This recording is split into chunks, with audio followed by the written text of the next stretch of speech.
Okay. So I corrected the turn range for Ashikaga. I had 3 question mark. So it happened between turns 3 and 4. So I said 4. I'm not sure if I'll follow this convention, but it's kind of ambiguous. Anyway, so I finished off Ashikaga plus Hara, and now my goal is to capture a few key officers from the Miko Union. And this will take a lot of turns, presumably, unless I get really lucky.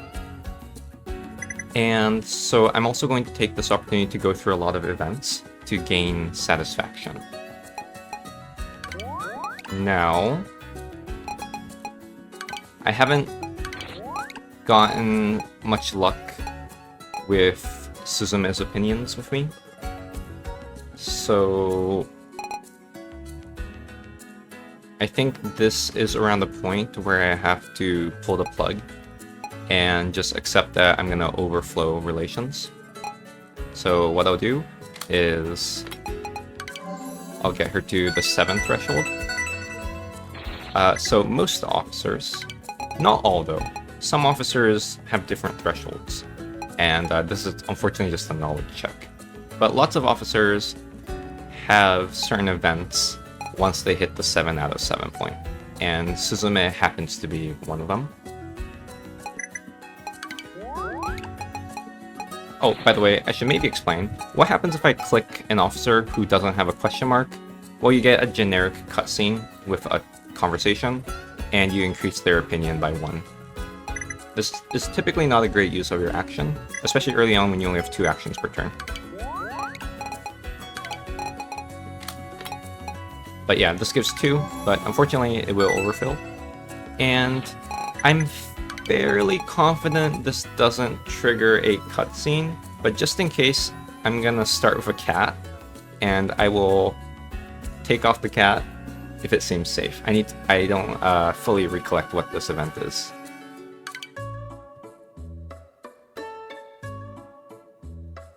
Oh, I think this is fine.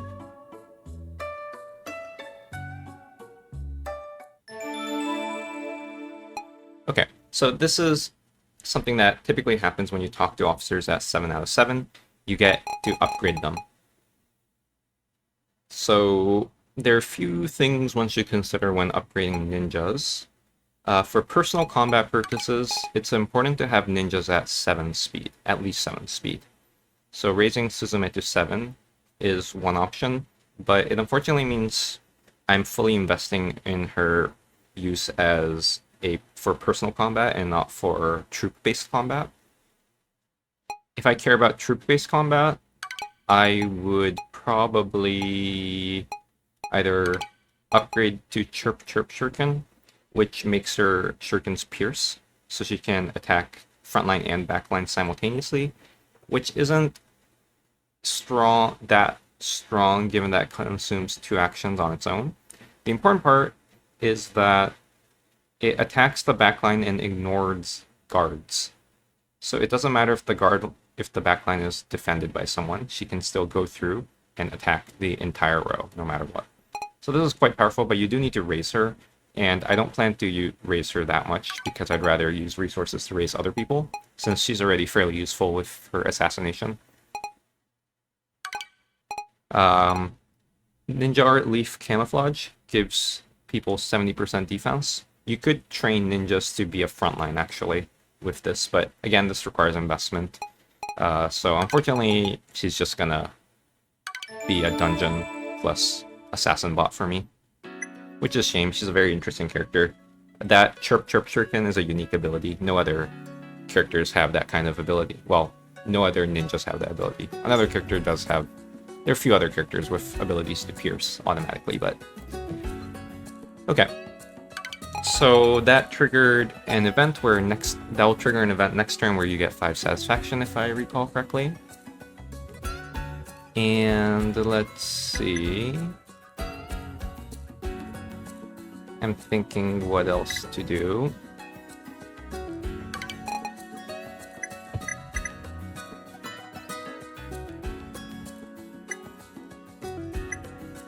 Given that they still have 1 more folding left, it doesn't harm me that much to go for an aggressive attack and take the second holding. But the third holding I have to hold out on, sorry, no pun intended, until I capture the units I want to capture. Let's see if I can introduce those units. Hopefully they show up. So scouting becomes very important now.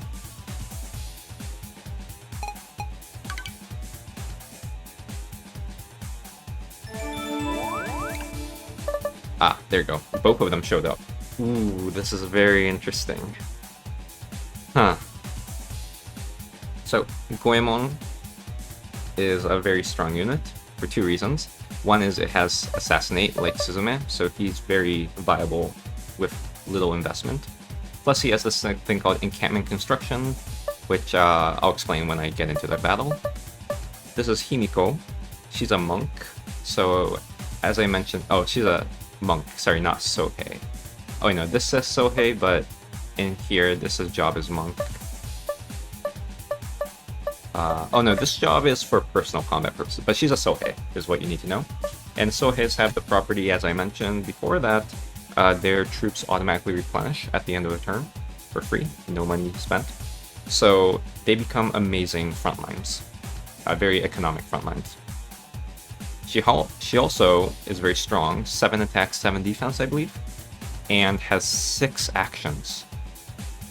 So she becomes an insane solo defender. So I would like to capture both of them. The problem is there's a front line that I have to go through, plus Goemon has Assassinate. What does that mean? Well, he might kill one of our units. Now, if you get assassinated, you have a 20% chance of dying. You remember how I mentioned that after unit death, our unit gets fully destroyed in a battle, there's a 20% chance of a capture, 20% of kill, and so on. In the case of assassination, the 20% kill roll happens first, so you have a slightly higher chance of actually dying. But even then, it's not that high, but you know, it'll eventually happen. It's something I'd have to deal with. And there's really no good generic counter to assassinations. One counter is to put out unique characters who are scripted not to die by assassinations. That would be Rance and Suzume. But that's nowhere near enough to win. So I will have to put out real characters who might risk dying. And so I want to put out characters who I wouldn't be super sad if they died.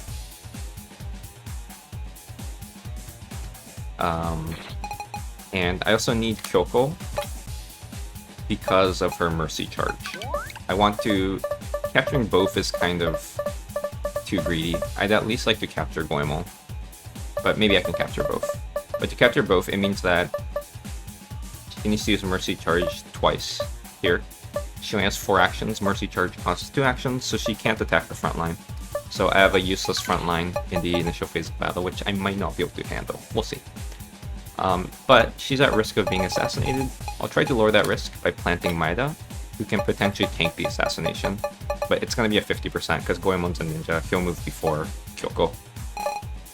And I also plant in Niwa, who will increase officer capture rate by 20%. And I think that's all. I could plausibly plant this guy to potentially tank a backline assassination, but I am going to risk that. In fact, I don't even know if I can actually win this battle decisively enough to capture these two if I have a 6th officer. So, let's just go with this. Suzume is going to turn 1 assassinate the Ashigaru. If this works, it's perfect. I think. I'll look at the turns. I'll explain my thought process as I go in. So, I mentioned that... Oh, let's see what he does. Okay, he does a normal attack. Phew, we're safe. He could have assassinated, and that would have been very scary. So, on my mind, the person who's moving next is this Ashigaru. He's going to refresh his guard, or is very likely to. So I'm just going to assassinate. If Rance, for example, was moving before him, I would actually attack with Suzume to lower his guard. So by the time Rance actually attacks, he has no guard, so that the 50% damage reduction wouldn't kick in and I'd just kill him normally. So I just go for the assassinate. If it works, it works. Amazing. This is great. So, I'm going to do Mercy Charge on Goemon.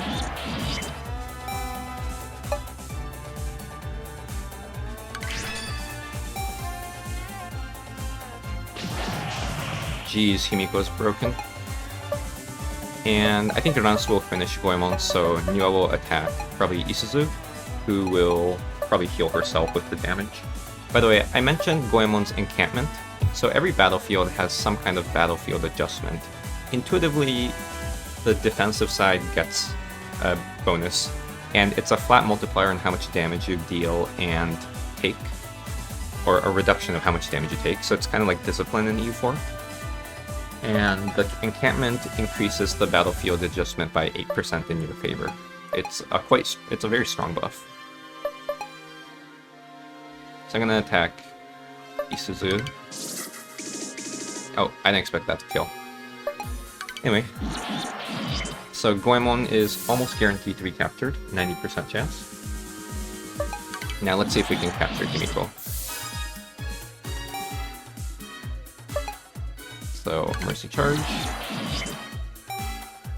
And I'll probably guard. He might die, but it's okay. Ooh, lucky. That's one benefit of guarding. It baits the AI Sohei into doing guard cancel.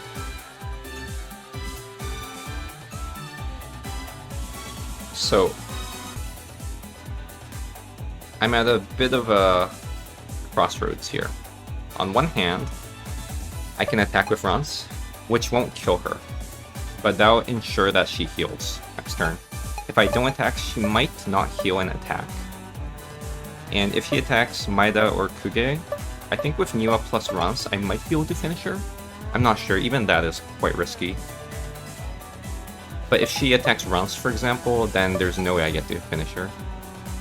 But I think right now, if I just normally attack, she'll just heal, and there's nothing I can do to prevent that. I'm gonna wait and hope that she attacks Maeda or Kyoko. She healed. So unfortunately, I don't get to kill her.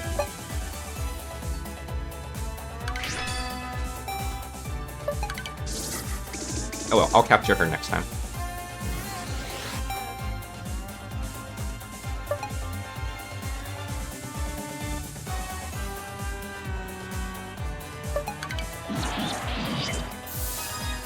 But you can see how tanky she is, right? She only took 100 damage from a 400 unit Rance. Okay, hopefully he doesn't die. Oh, he dies. Oh well. I didn't expect him to die like this. I expect him to die from an assassinate from Goemon, but oh well. So this is my first officer death. It's gonna happen. I gotta get used to it. Goemon captured. This is great though. Plus I captured an Ashigaru. I wonder if he's useful. Relationship on Rance is pretty good.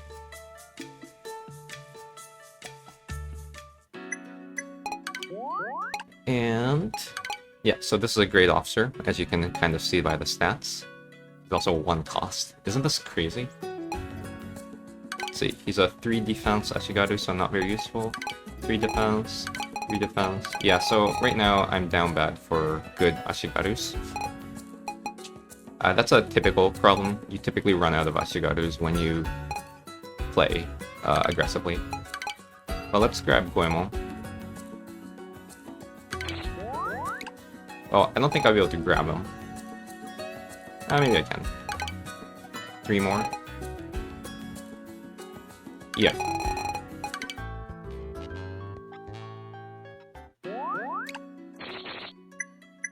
I'll probably grab this one. This is a decent Ashigaru. Plus has a very useful passive. In an ideal world, I don't have to do that and I have prisoners to replace this. By the way, I'm starting to have a lot of prisoners, so I'm gonna release 5. So who do I release? So there are certain reasons that you don't need to care about on your playthrough for maximizing score at the end. To keep female officers who don't have a skill, a bottom skill. So like for example, this guy has merchant. So I want to actually keep female officers with no skill at the bottom because they can be used to farm score later on. And they have to be female. So I'm going to release male prisoners with bad stats, or female prisoners with bad stats plus has something on the bottom. For example, this one has something on the bottom, so I release her. And whenever you release, you gotta release 5 at a time, or 10, multiples of 5 at a time. So that's 1, 2, 3, 4,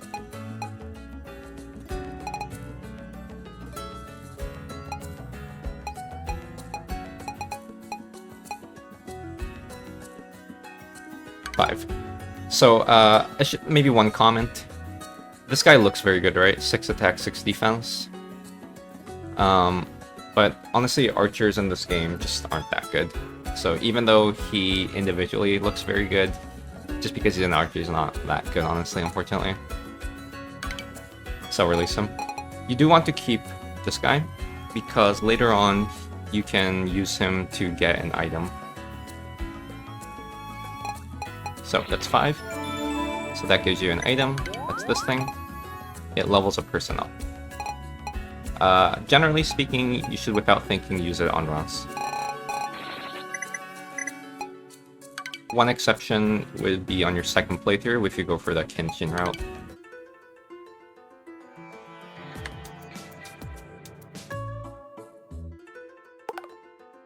Wow, holding control is really fast. I should just hold control. Although I am curious about what they do. Like if they hire people, like they hired a tactician, that's something I should keep in mind because I do want tacticians. I also want onmyojis, so if anyone near me hires onmyojis, I should sort of more aggressively try to capture them. Turn 16. So I probably need to censor. I'm gonna do this. Well, I'm gonna get ready.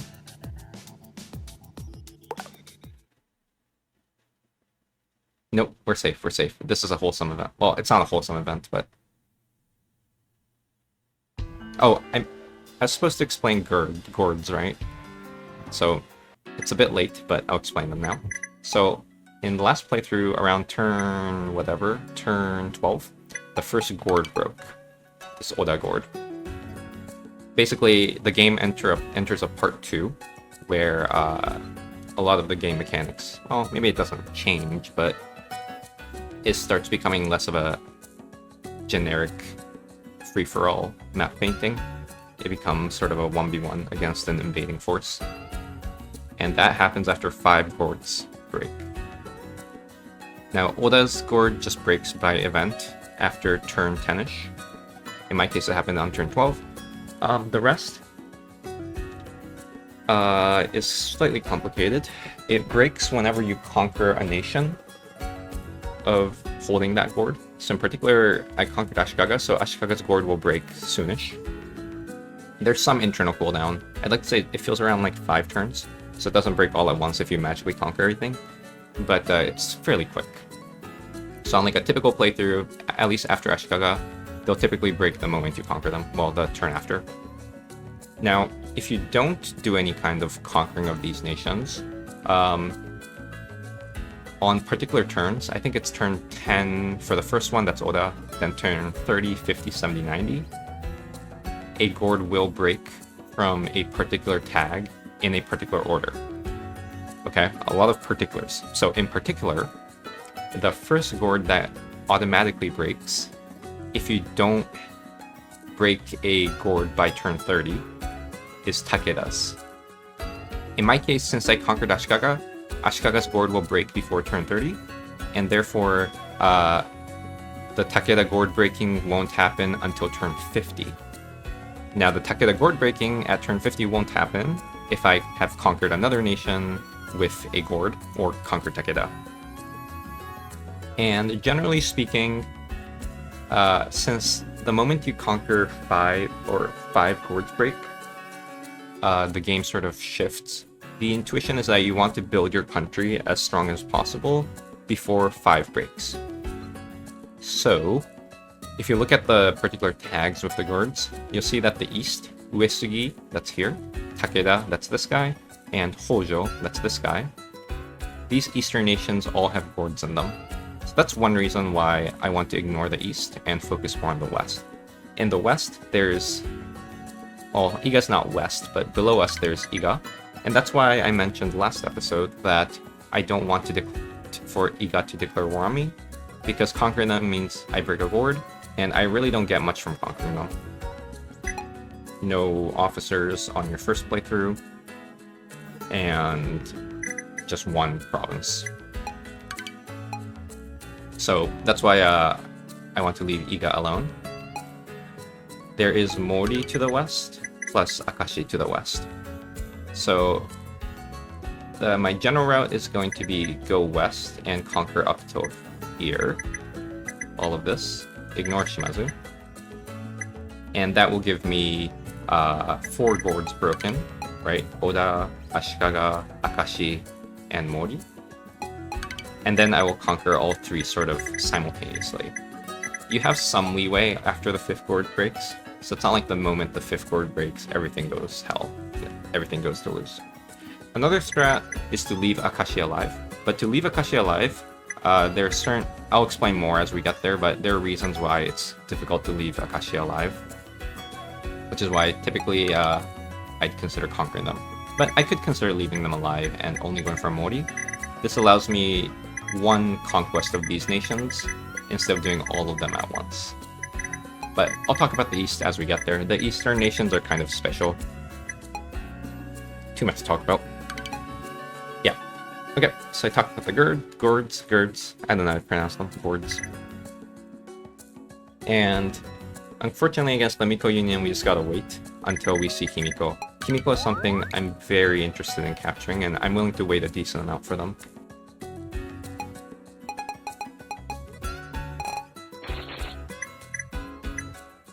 Anyway, so I am going to either get Kyokokuge, my Ashigaru, or go for 50 satisfaction. And let me just do quick mental math. Suzume gives 5 right now. Fuka will give me another 5 after 2 more clicks. So that's 41 satisfaction. Going through a dungeon plus Sylvant will give me another 5, so that's 46 satisfaction. What will give me another 5? I think Suzume will give me some satisfaction, but let me pause and just double check. I'm gonna do some Googling. Okay, so I'm back. And yes, it turns out that I can get 50 satisfaction with my current setup without declaring any more wars or hiring any new special officers. So I'm going to defer all actions that don't contribute to me getting 50 satisfaction, because I'm fairly confident I can keep staying at war with the Miko Union. So any action I spend that doesn't get me towards that 50 satisfaction is sort of action that is sort of interrupting my push towards getting 3 actions per turn, right? I don't know if I'm making sense. So I'm just going to maximize my satisfaction gain, meaning there are going to be lots of cuts. So, cut 1. I need to go through the Suzume event, I think. Let me think. I'm just thinking about how I'd order this. Yeah, so I'm gonna do Suzume here, and this one is going to be cut. Okay, I'm back. 5 satisfaction. And now I'm going to talk about personal combat. So, I'm going to enter a dungeon. Dungeons in this game give you items and raise the level of your officers. That's the intuition you should have. Speaking of, let me just check if there's anyone who I should hire. Don't think so. They have a few other purposes. In particular, floor 1 of a dungeon is the trigger to a lot of, maybe not a lot, a decent chunk of events that give you 5 satisfaction. That's unfortunately just a knowledge check, or something you naturally encounter when playing the game normally, without trying to like do crazy optimizations. And in a normal battle, in an individual combat like this, I guess I've mentioned it, levels are the only thing that affect your damage output. So higher level, the stronger you are, is the intuition. And in a dungeon, you're going to go through a sequence of battles, so you're going to be often limited by your actions.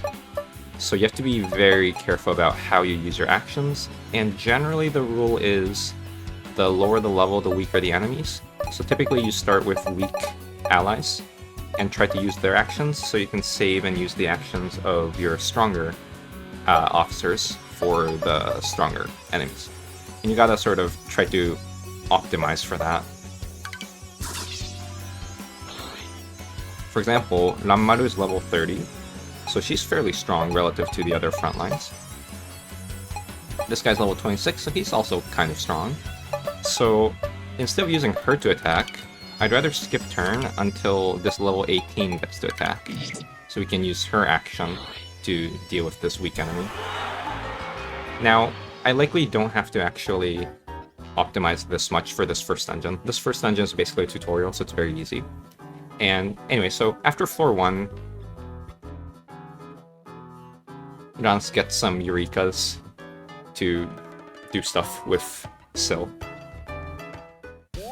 And that triggers our flag for a future event. If you're curious, the internals is after turn 11, this event triggers. After turn 21, another event can trigger 31 and 41, and I think that's it. So those are opportunities to get satisfaction, but you'll naturally encounter it if you just like do dungeons. So that's one purpose of events. They're triggers for certain events. By the way, this Hani is 122 HP. This guy cannot one-shot, but Ranmaru can one-shot, so there's no point in me attacking. And unfortunately, this is just something you have gotta build intuition for. I'm not perfect at it. I tend to miscalculate often. And the first dungeon, you don't have to optimize that much. Especially if you do it this late in the game, where you have a ton of officers. So here I miscalculated. I thought he can actually one-shot the Hani. I think it's supposed to be pronounced Hani, but Hani just sounds weird. This guy's level 26, so he definitely can one-shot this 86. You generally don't have to worry about minimizing damage done to you. You rarely die in early dungeons. Later dungeons might kill you. When an officer dies in individual combat, the only bad thing that happens is that they just disappear from this combat. Plus, they become on cooldown, so you can't use them for battle for this turn. But it's not like, yeah, you risk them actually dying.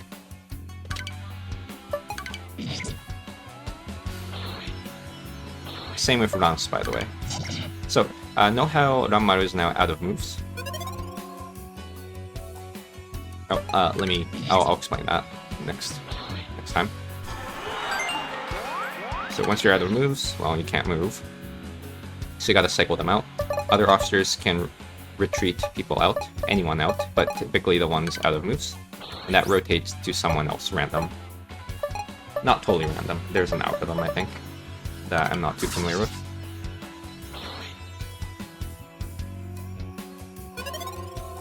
Now,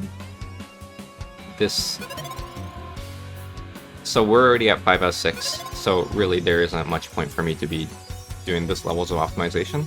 But know how Aiyamana has only one action left? Now, almost all officers have a normal attack and a strong attack. The strong attack consumes all of their actions, so typically your final action should just be the strong attack.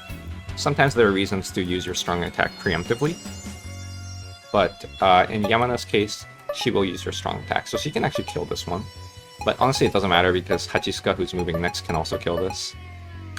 So like, something you should also consider is your final action can be sort of aggressive. Here, Isoroku can't one-shot this Hani. I just happen to, or I don't know if this is true, but that's my intuition. Archers tend to do little damage. Isoroku's level 27, but even then, she'll do less damage than, for example, Hachisuka.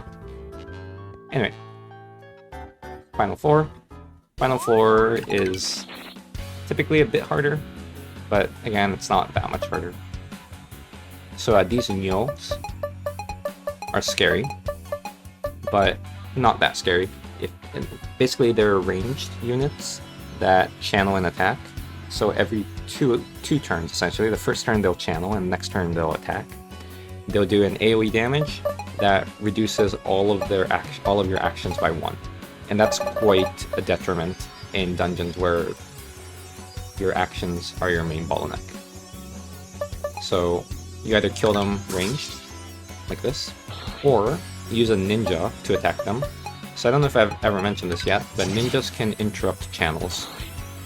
So that's one other way to use ninjas. This really doesn't matter. Let's see. So looking at the order, Shibata, Niwa. So I think what I'll do is I'll have Isoroku attack this 77. I actually don't know off the top of my head if she can kill the 95. So just to be safe, because I know Shibata can kill this 95. And Niwa will kill the Neo.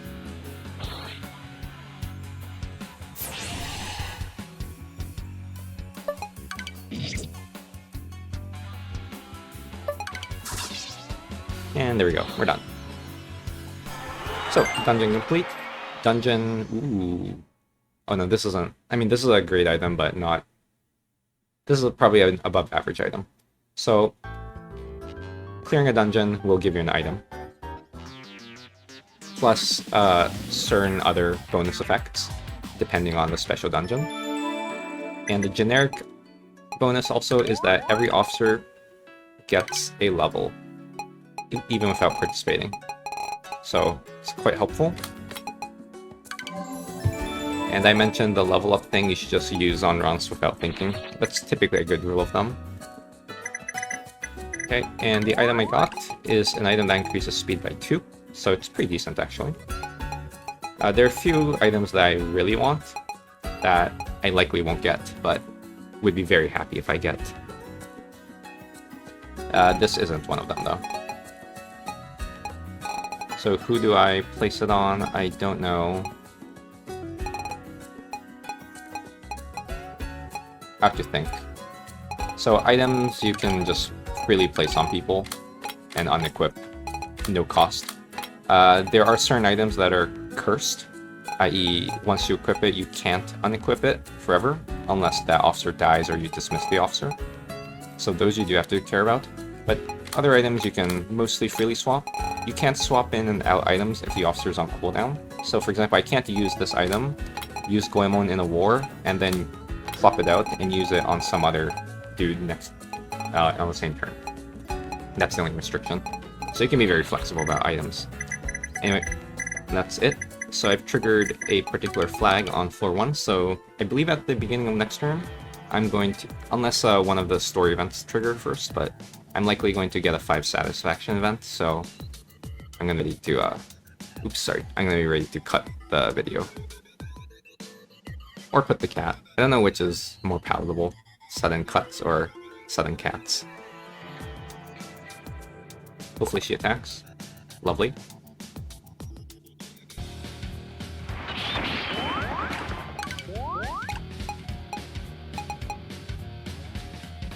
So I should have used this guy to do some prison management, I think. Let's see. I don't think she will participate in normal combats forever. So I don't mind that. She's on cooldown perpetually. Let's see, so this one I kind of want to capture. And Ashigaru's in general I don't mind capturing. This one has field battle talent, which is quite good. You get a 50% buff to everything on field battles. These are fields, by the way. So she's actually decent, especially for stats good. But I do want the Onmyoji. I want to find an actually good Onmyoji. So I'll try to capture her and her. So we'll use Kyoko, Rance,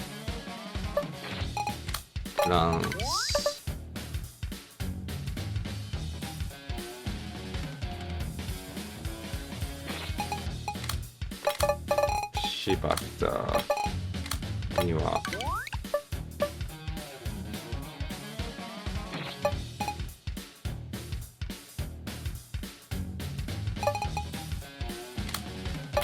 And I'm gonna greed a bit by putting in Fuka. She's a Miko, so she can heal people. It'll save me some money if I can heal, like, Miwa, for example.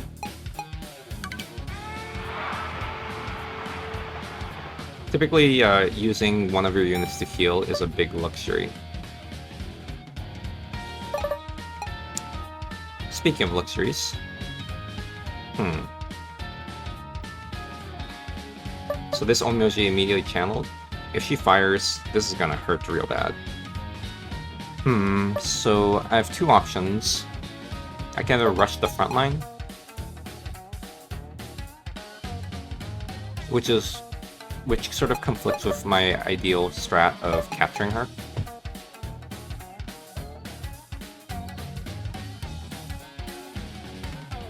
Or I could hope that Suzume's attack goes through this 50%, and ninja attacks interrupt preparations, so... Am I willing to take that gamble?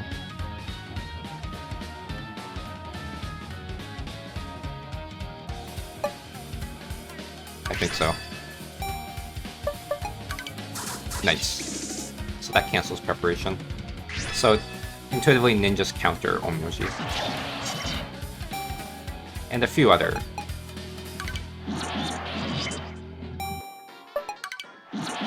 By the way, she's very squishy. So I'm going to infer that she's actually not a very good general. Because this is with the field battle, 50% buff. So let me think. I think what should happen is Fuka heals Miwa. Suzume tries to assassinate the Sashigaru. Very good. Shibata can probably afford to keep guarding.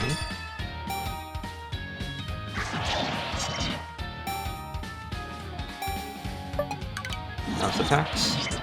Alright. Solid. And now Kyoko mercy charges.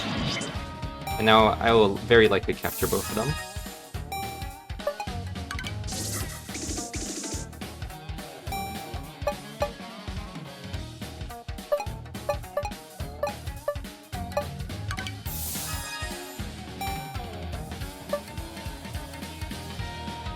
So I think Shibata will kill him, but if I don't attack, this guy, since she's full HP, will likely attack one of my backline.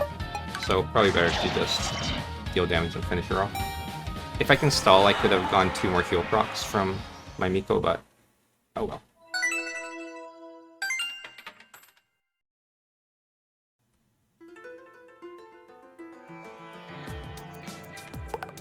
Okay. And let's check the prison.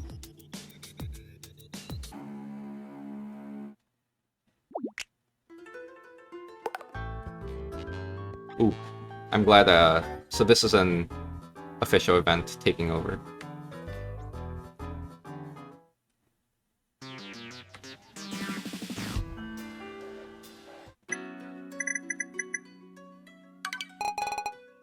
So I won't click this yet. Maybe next turn. No, I think next turn another official event's gonna take over, but we'll see.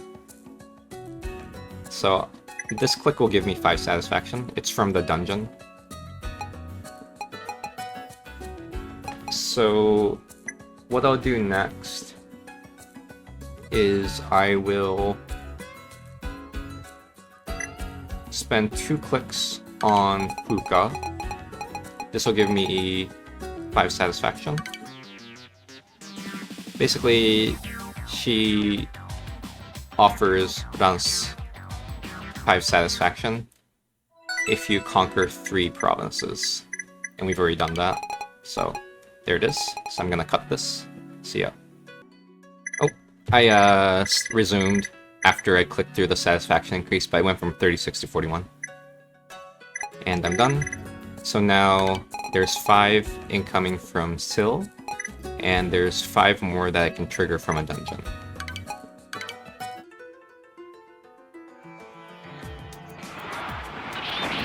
I should maybe explain the dynamics of the Eastern since this was happening. Basically, the Takeda is Takeda is basically 2v1ing Uesugi and Hojo in this timeline. And they'll just continuously just stalemate until you interact with them. In particular, if you fight Uesugi, Takeda will successfully conquer Hojo, and if you fight Hojo, Takeda will conquer Uesugi. So you either have to fight Uesugi and Hojo at the same time, which will prevent that event, or you fight Takeda first. It would be nice if the Miko Union attacks with Himiko. I need Himiko. Very good. Hopefully this is Himiko. By the way, I forgot to check out the officer I captured. My bad.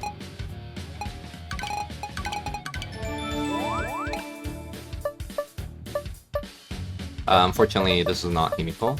But it's interesting that Natori came out. She's the leader of the Miko Union, and she will appear in the final combat when I siege down the castle. And she is extremely powerful. So I actually want to go all out and try to destroy her. Just so, well, then again, I will stall around until I see Himiko, probably. But we'll see. I've already gotten Goemon, so I wouldn't be too upset if that's all I get from Miko Union. But yeah, if I deal damage to her, it'll make the final battle easier, assuming I do the final battle soonish. So I'll try to go all out. Let's see, I'll do Dance.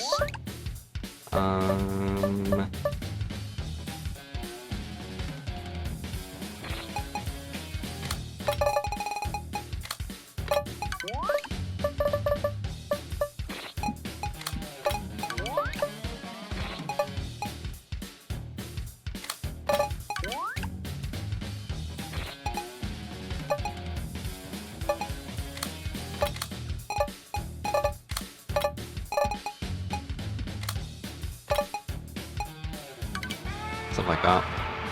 I brought up this guy so he can do guard cancel on the backline, in case Suzume needs to cancel. Oh, okay, so Miko's also have a channeling ability, and Natori's channeling ability is crazy strong.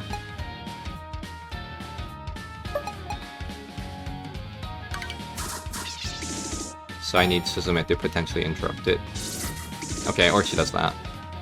Well. Well. Can't get them all. Let's see. So order-wise, it looks like it's going to be Shibata guards.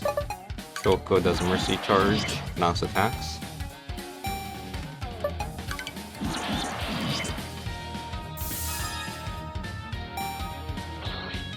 Niwa will continuously try to break down his guard, since I lost this dude.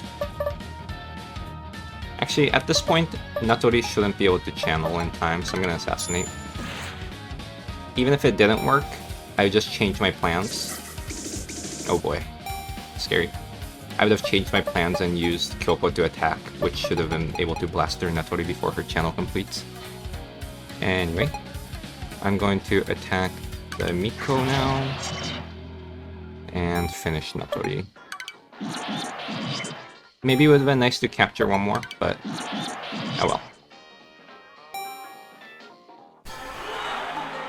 Okay, thankfully this guy didn't die. Suzume will never die, so I'm not too worried about her dying.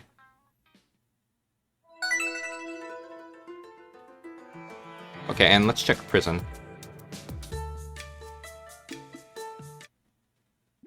Okay. Do I need the cat? Sorry, there's going to be a preemptive cat. Oh no, we're fine. This is a fulsome event. PG event. So this is the event of the Ashikaga gourd breaking. So that is turn 18. Let me write that down.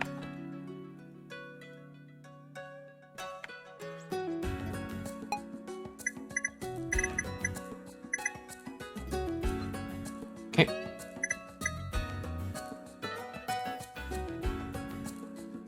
So soonish there will be a scripted war against Tenchism, because Nobunaga is suppressing these cults, is what's going on. And let me check the prison before I forget. Okay. 6 negotiation. 3 search. Tolerable. But stat-wise garbage for combat.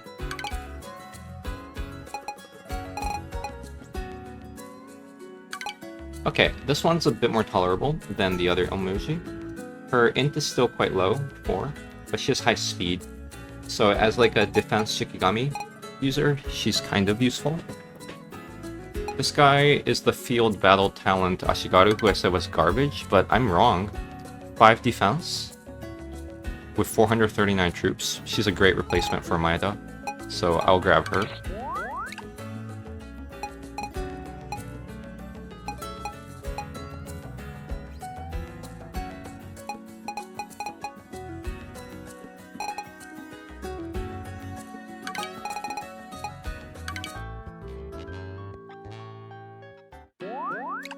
This means I won't be able to hire Kuge Kyoko now. This event disappeared because I don't have enough cost to accommodate her. But that's okay. I still have 2 Ashigarus, a 3rd one now. Though I probably do want her at some point. Because of her passive, which I'll maybe explain later. Let's see. Anyone else who I potentially would want? Yeah, like, I wouldn't mind this Onmyoji. But I don't need this Onmyoji until I declare on Tokugawa. Tokugawa is going to be the first country with really strong generals that I need to deal with.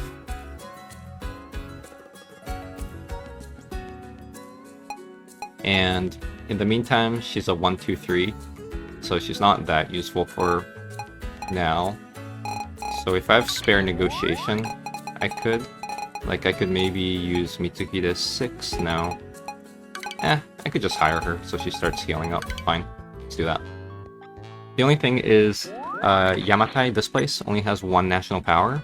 So now I'm full, and even after I conquer them, I won't be able to get 2 national power to hire Kyoko.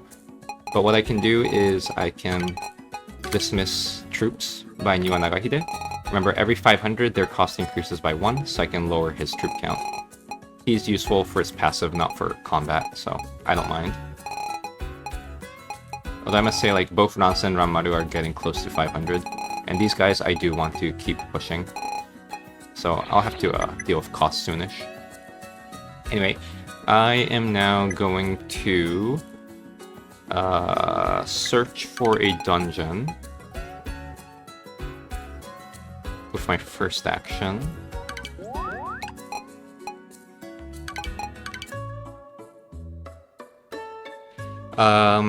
Most provinces have dungeons, but not all provinces can be searched for dungeons without certain conditions or officers.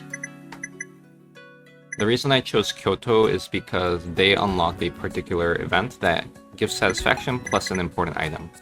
The big downside, though, is that this dungeon is non-trivial. There are only 4 floors, but they're very strong. I'm honestly not sure if I can beat them. I think with my setup I can beat this dungeon, but I'm really not sure. So I could lose. But even if I lose, my main purpose is to trigger the floor 1 cutscene, which will trigger an event with Suzume. This is just something I happen to know. Something I don't know is whether I can actually trigger that event without going through Sill's event. I'm pretty sure I can. I'm going to assume that I can. I could be wrong, and if I'm wrong, I'll waste an action. Or I'd have to do another dungeon. We'll see. Yeah, let's go.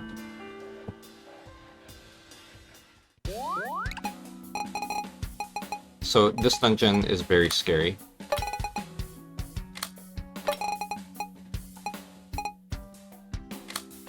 Maybe a bit surprising, seeing how like worried I am, but I really am worried. I do feel like I could potentially lose.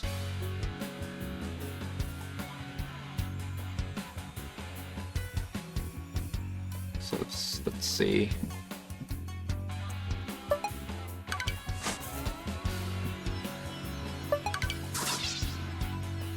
I gotta manage my actions really well. Damn, this is unfortunate.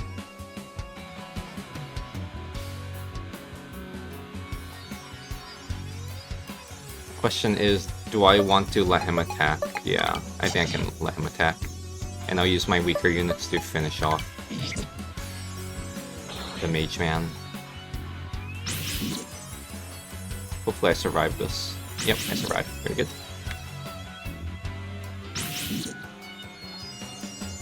So Niwa is an example of a weak unit. I don't think he can one-shot this. So off he goes.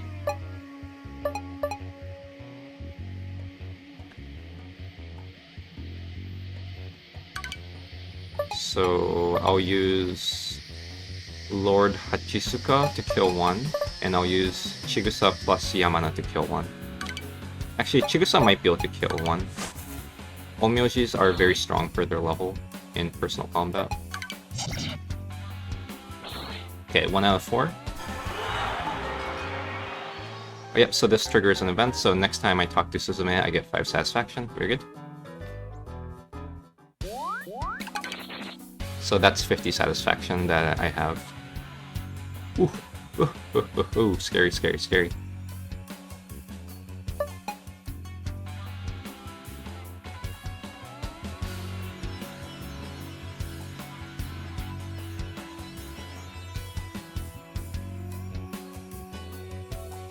So, something I'm scared of is the Hani killing her. Again, dying in personal combat doesn't have that much of a drawback, you just can't move her for this turn. So yeah, I guess it's fine. Now, mages cannot deal damage to Hanis, they're immune to magic. So, in particular, Onmyojis can't attack them. Well, can't deal damage to them.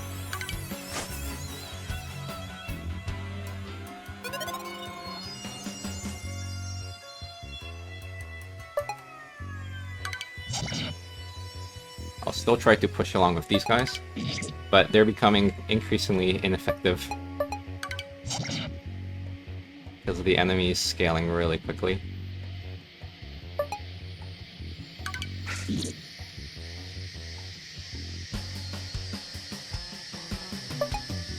Okay, I'm gonna use Takigawa to cancel this channel, and I think I can kill the Crimson Eye before he moves next.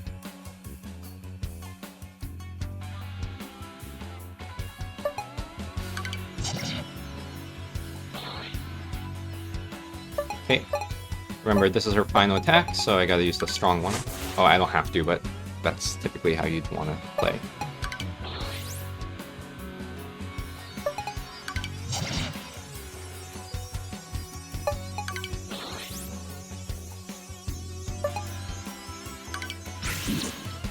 Feels a bit wasteful, but I don't like the Hani constantly harassing my backline. So, let me think. I think it's gonna be Suomitani's full attack that finishes the Neo. Even if I miscalculate, there's not much risk, because this guy will only channel his next attack, so he won't attack. Okay, 4-3. Getting really difficult here. So, at this point, Yamana is pretty useless, level 19. And honestly, I'm kind of worried she'll die. I mean, I don't mind if she dies, but relative to what I get out of her, I'd rather her live than risk a potential death. Again, death in personal combat is fine, but blah blah blah. I might use her for like searching. Let me think. I have a lot of ninjas, so I'm not worried about interrupting Neo. So this guy is gonna be useless for a while.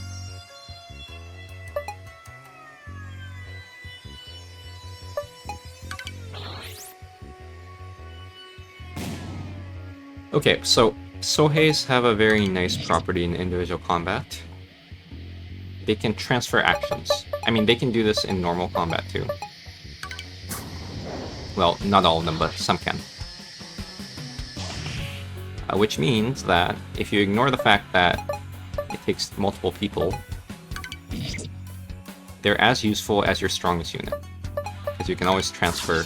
Oh, this should have been a strong attack to Neo.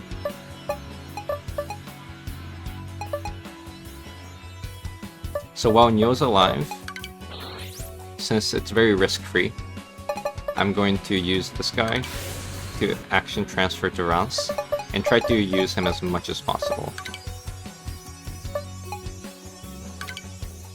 And I'll let Rance do most of the heavy lifting, because he's the strongest.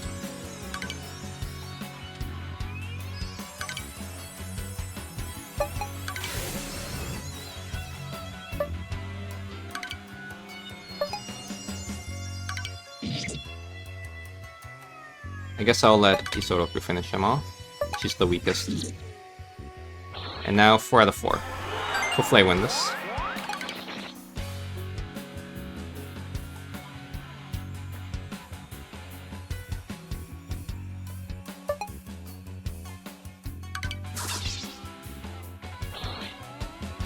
Yep, I think I win this.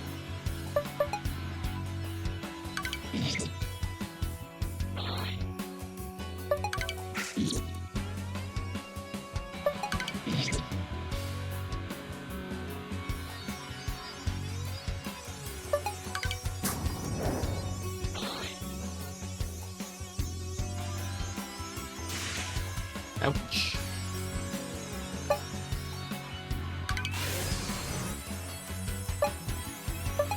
So I definitely don't want Ranmaru to die.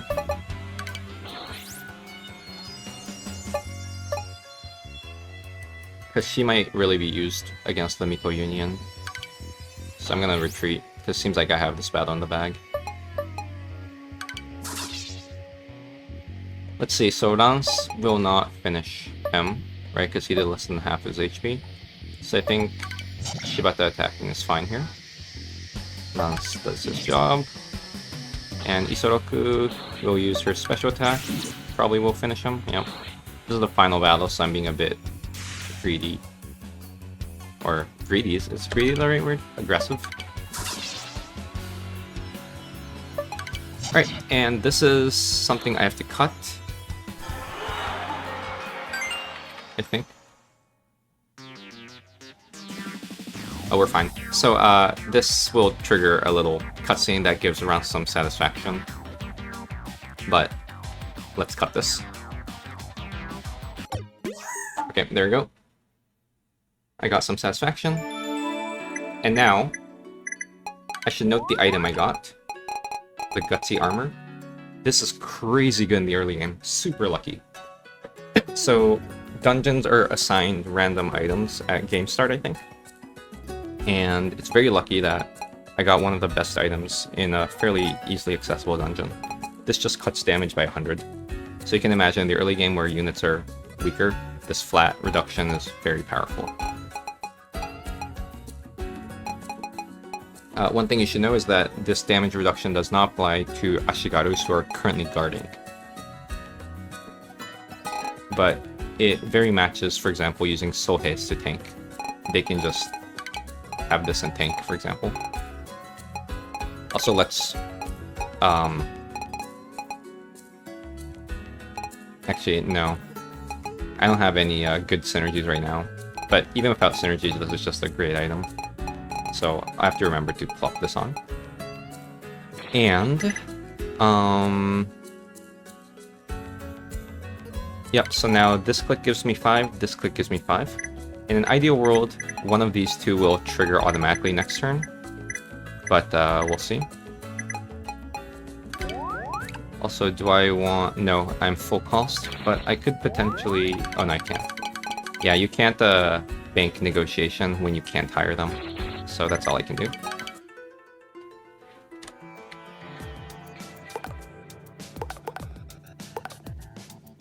Okay.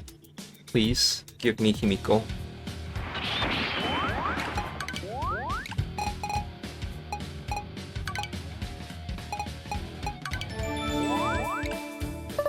No Himiko. I am sad.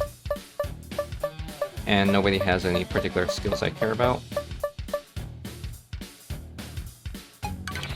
But that doesn't mean I shouldn't capture them, so keep capturing them. Also, maybe show off Goemon while I'm here.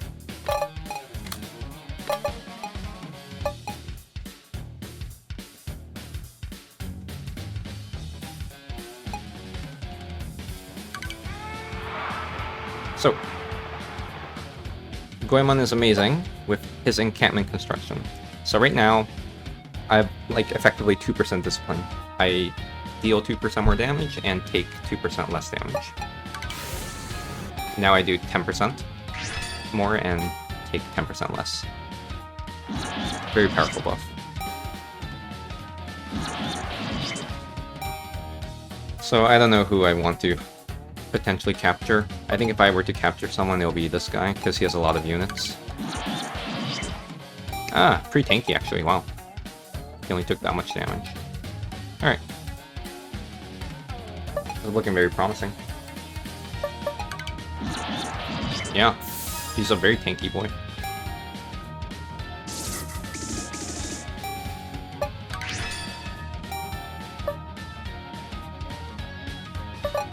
So typically the Goemon pipeline is use 1 encampment construction and then assassinate.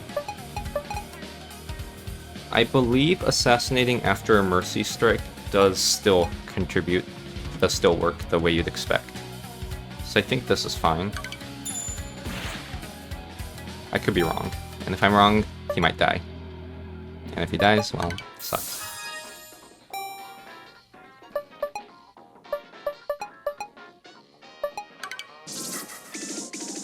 I didn't want to attack the backline because I think Neo would one-shot her. And I wanted to potentially put myself in a spot where I can just use Fuka's heal.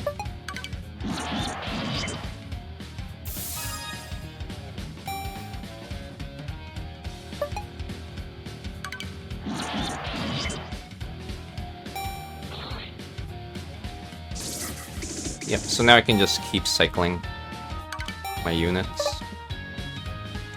So you probably want to heal Kyoko more. Maybe I can use her once more. Yep. And 2 more actions, so let's just finish her.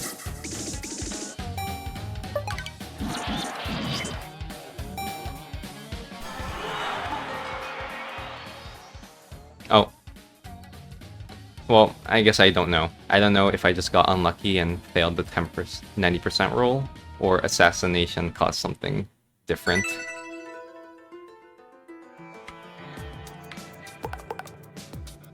I was madly curious about his stat though. He might have been like 6 defense.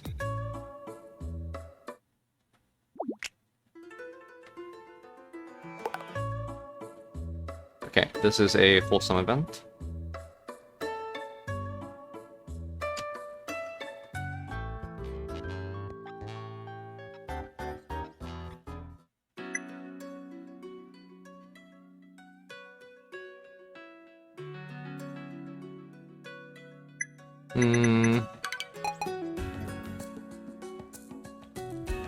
So I need to do Syl, Suzume, and that gets me to 52 satisfaction. Then I need 1 more click to use the satisfaction bonus to actually unlock my 3rd action slot. So this is looking like a turn 20 thing. And moreover, if I have to do... I don't necessarily have to do both of these clicks at once, because I can always do 1 of the clicks, and then next turn I can do the other click to get to 50, and then use the next action I have. So whenever you gain an action, you don't gain that action on that turn, unfortunately.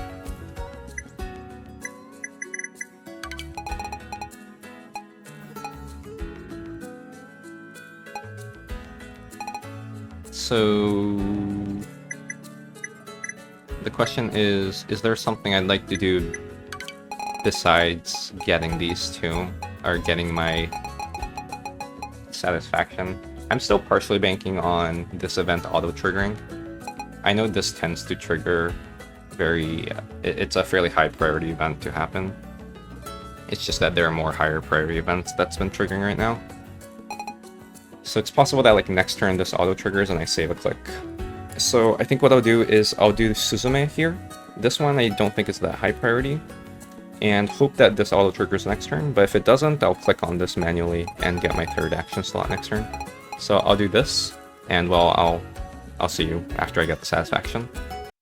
Right, I've gotten the satisfaction, and instead of going for my next 5 satisfaction, I'll do something else. What will I do? A few things I can do. One is I can declare war on Tokugawa. Maybe they'll invade me and I can capture officers. Another thing I could do is I could devise Ryugu plan with Suzume. So basically, this scene I cut from this dungeon has a mini-game where Rance is scripted to fail. It's just an event. And once you do this, you can successfully do the minigame, and it gives some satisfaction, I think 3, I don't remember, but it also gives you a very important item. It gives you this damage analog of this. So it's a sword that gives you flat 100 damage to your attacks, which is very strong in the early game. I'd probably put it on, like, a ninja or someone quick with a lot of movements. Another thing I could do is I could start my event chain with Isoroku. She eventually gives 5 satisfaction, and her upgrades make her very powerful. So, but I haven't gotten any opinion with her. Well, to be fair, I haven't really used her in battle, so I guess that's to be expected. It would be weird to get opinion magically.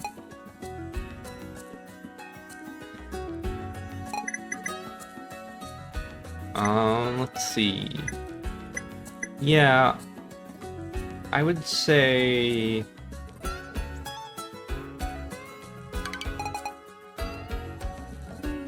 I should devise Ryugu plan with Suzume, so I could finish this dungeon's minigame.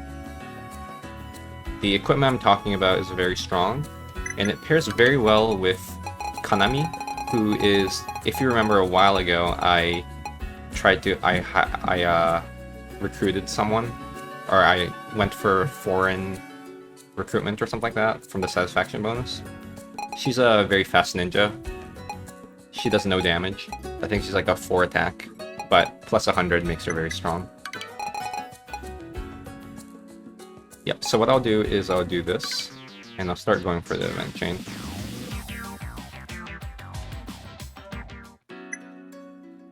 Right. That's all. End turn.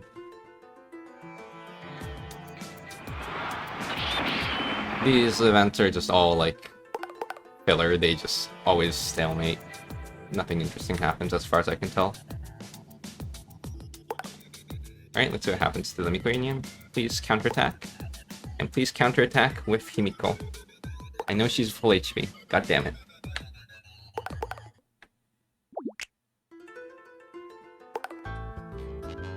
Oh, thank God this is just a normal event. It's a wholesome event.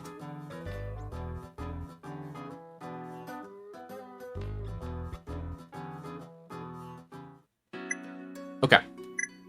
This means that this turn, I'm going to go for my 50 satisfaction bonus. So, let me cut this. I'll click on this event and get satisfaction. BRB. Okay. That's my 50th satisfaction, or 52nd, and now I do the satisfaction bonus. By the way, the option unlocks once you have 50 satisfaction, but it doesn't have to be your 55th satisfaction bonus proc. So I didn't actually use... I've only used 2 satisfaction bonuses so far. But yeah, more actions per turn. Now it's 3. This is very crucial to get as soon as possible. Turn 20 isn't that bad. I think in like fully optimized playthroughs, you'll see it in like turn 16, turn 17. But I've lost some time because I didn't manage events properly. Plus, I had to hold out on the Ise War and the Miko Union War because I can't capture the officers I was looking for. In like a fully optimized playthrough, you know, these would be already captured and therefore I'd be able to conquer them. And once you conquer them, you get 5 satisfaction and so on. A lot of snowball happens. So this isn't bad. In like a normal playthrough, this might take till like turn 30 if you don't know what particular events to go for, but I'd say if there's anything to take away from my playthrough, get 50 satisfaction, and loosely try to follow what I'm doing if you care about getting these actions. Like, going from 2 to 3 actions is such a big deal, which I really don't think I need to emphasize. It seems quite clear, given how gated you are on actions. Now, going from 3 to 4 requires 160 satisfaction, and that's gonna take forever. So I'm gonna largely ignore satisfaction now. Well, I'll passively go for it, but I won't do things specifically for satisfaction until I know I can get to the 160 threshold, which won't be for a while. Okay, please give me Himiko. Himiko.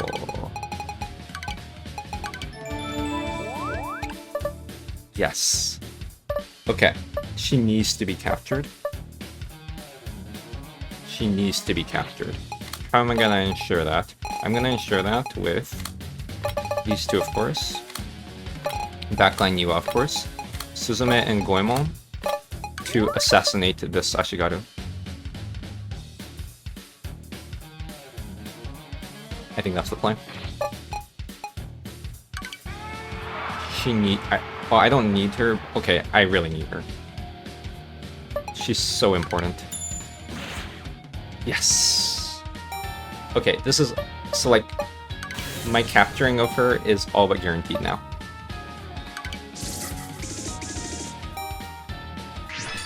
There's a 90% chance I capture her. No.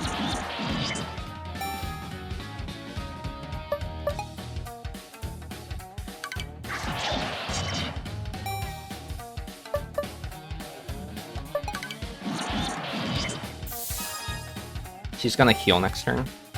By the way, with Goemon, I'd like to assassinate him, but just to be safe, because I mentioned the whole order thing, right? I think Mercy Strike bypasses the order, but I'm gonna not kill her. I'm not gonna kill this guy, just because I'm worried that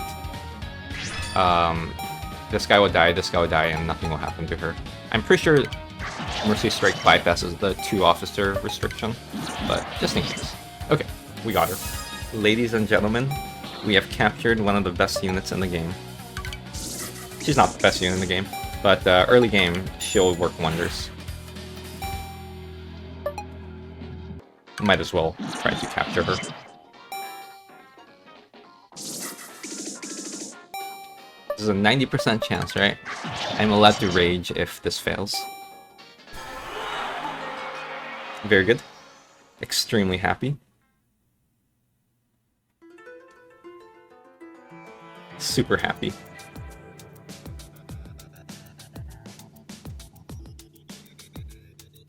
Okay, so now I can finish the Miko Union. By the way, this battle is quite hard, because this castle is very defensive. 50% defensiveness. So I do half damage, they do double damage. Their units themselves aren't that strong, but you know, that's a crazy buff that they have. Okay, so we need to fight the Miko Union and the Tenshism cult. Now, this is a very unfortunate event. Basically, the next turn, all my units are gonna be cut by 30% or something. That's just something you have to deal with. There's one way to bypass it, I think, which is units that participate in a defensive battle that turn, for some reason, don't get reduced. So, if I'm a Chad, I might declare on Tokugawa and, like, maximize my defensive battles. But it's okay. I'm just gonna conquer the Miko Union. Let me think. I think I'll do one battle here. Then conquer Miko Union. Then, well, I'll do the dungeon first because it gives me 100. The 100 attack item. So let's do this dungeon. By the way, whenever you enter a dungeon for the second time, or after you've cleared it, you start from the last floor, and you don't get any like special item. So typically, you don't explore dungeons for the second time unless there's an event or some other purpose. By the way, another good rule of thumb for dungeons is you do dungeons last, because dungeons can very likely kill your commanders, which again won't kill them, but it'll make them inactive for this turn. While commanders who've already moved can still participate in dungeons, so it's just safer. But in my case, I know I'll benefit greatly from the item I'll get. Plus, I'm like reasonably confident I'm not gonna die. You can't place Syl initially, but you can get Syl on your first retreat in the backline. I believe it's a fairly consistent thing. In fact, I think it's very consistent.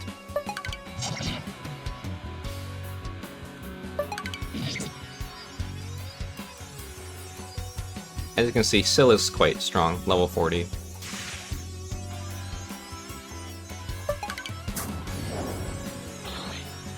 Yeah, nothing much to worry about.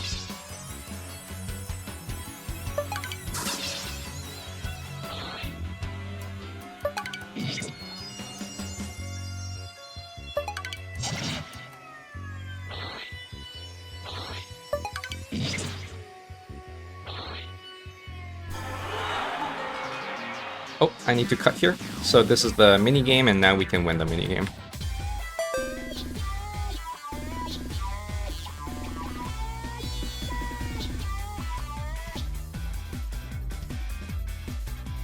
This was very close. I clicked the wrong hotkey. Which, whew. Anyway, I'm cutting here because it's gonna get worse. I think this is safe still. Okay. Oh, it's 5 satisfaction. I thought it was 3 satisfaction. Anyway, the important part is I got this item. It gives 100 flat damage. And I'll likely be using it for the Miko Union fight. Gutsy armor, I don't know how I'd use it. I'd maybe use it on... Yeah, I don't know who I'd use it on right now.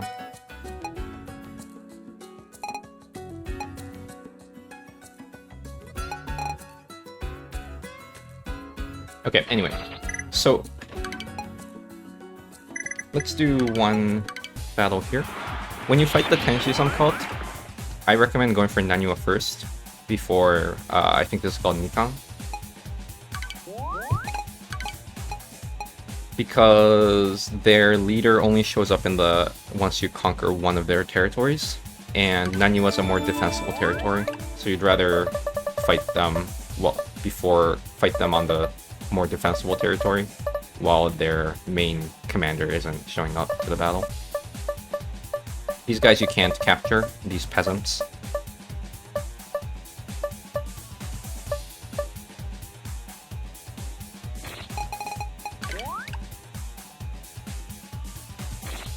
Thinking on Maru. I wish Shibata can do it actually. I'll probably use her for the castle. Oh wait, both her castles.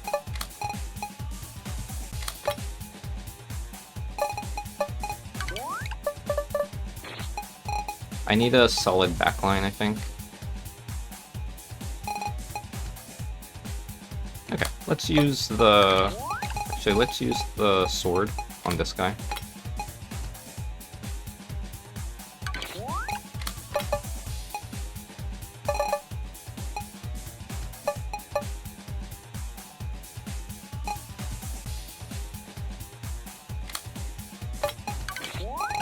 Something like that.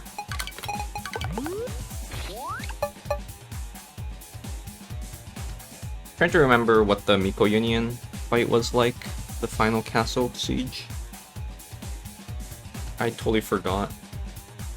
I'm thinking the way I'd fight that is I'd use Suzume and Goemon to go for quick assassinations on the front line. I think they had Ashigaras.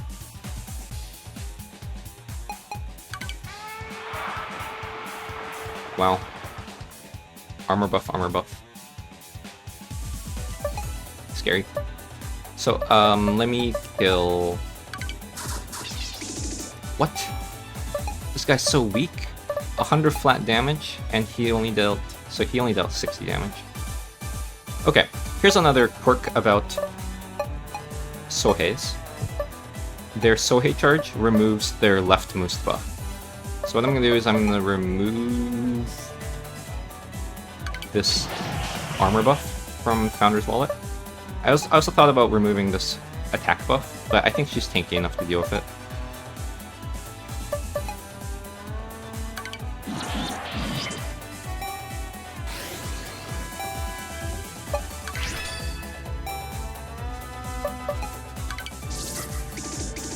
What the? I'm just mad. I'm very mad.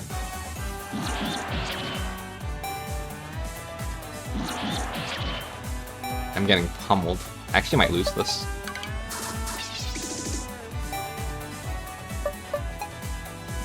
So this person won't move after her next attack. So I think I'll focus on the bottom one. But this is getting rough. I might lose this. I miscalculated things. Let's see. So the problem is if I guard, this guy will cancel.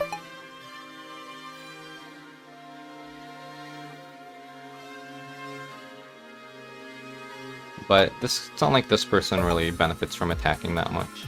But yeah, I also don't benefit from guarding because this guy will cancel. Let's just attack.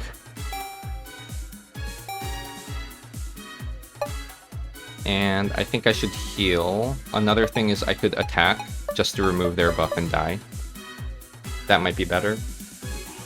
Especially because I'm cost capped and while he's a decent general, he's not amazing. Okay. I'm gonna remove the attack buff. Sengoku attacks the moneylender because he's about to move next.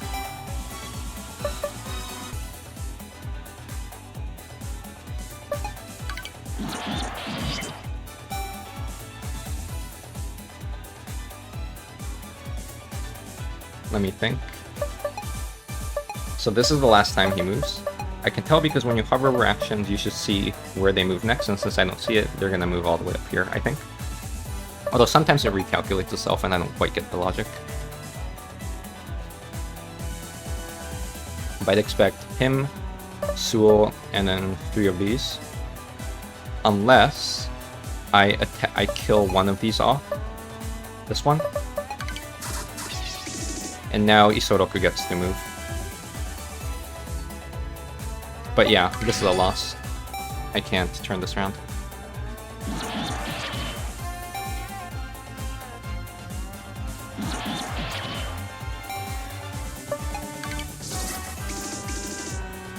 So close. Bummer. Right. And let's hopefully not lose here. But this one's a very tough one too.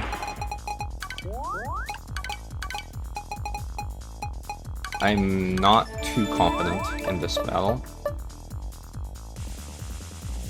Thankfully, Natori is low, so should be winnable.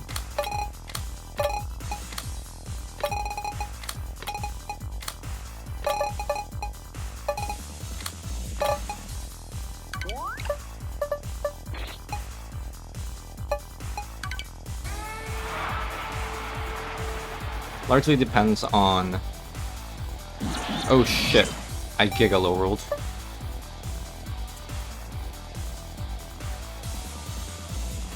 Well, Rance is pretty weak now. So hopefully I get this assassination off. If I don't, okay. Whew. But yeah, you see this discipline? 47%? So Goemon will try to reverse that, but... Let's see.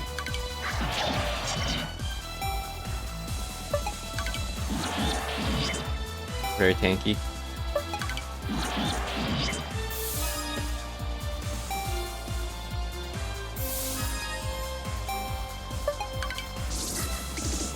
By the way, I might have gotten myself killed. If he does a special attack on Rance, he might die? I actually don't know. So Shibata should have guarded, I guess. Let's hope that doesn't happen. Okay. Phew. That was scary. And Shibata really needs to guard. Otherwise Rance could die to like Natori's archer. bow attack. Oh, he did a special attack.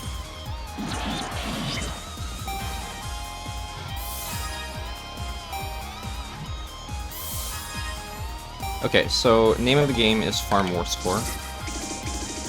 So attack the Miko in the backline.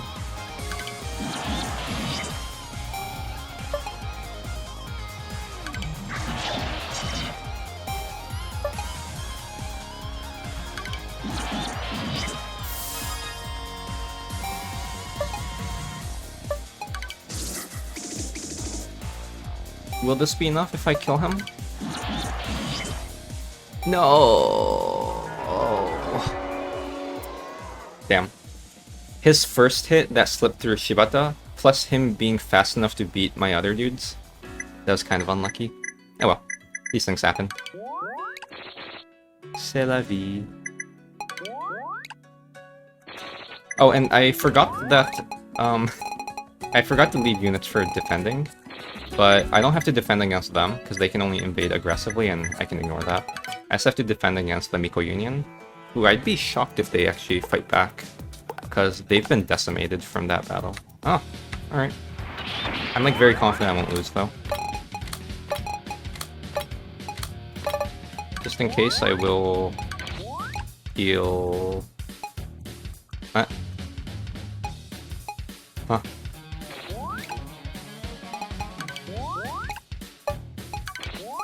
Okay, that was weird.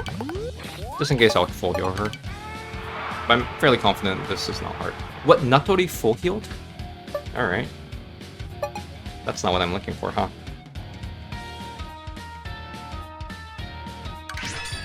I might lose this, actually.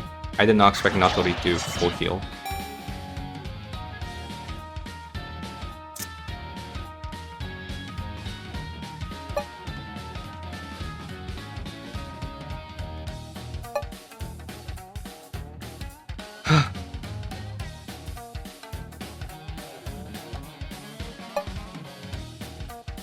I need to do some read. I need to somehow read who she's gonna attack.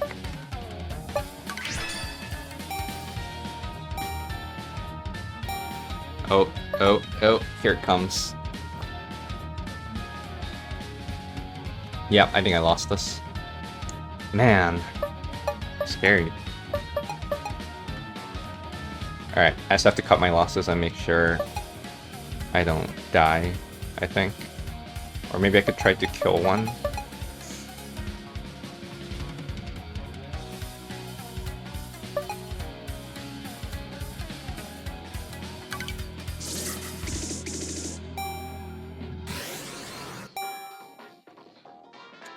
So this is a flat 30% damage to everyone. And it does cause a large shift in war score for reasons that I don't quite get.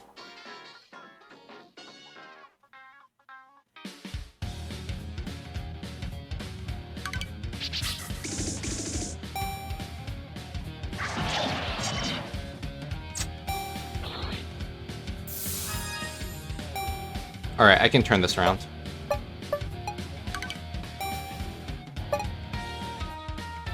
I think I can turn this around.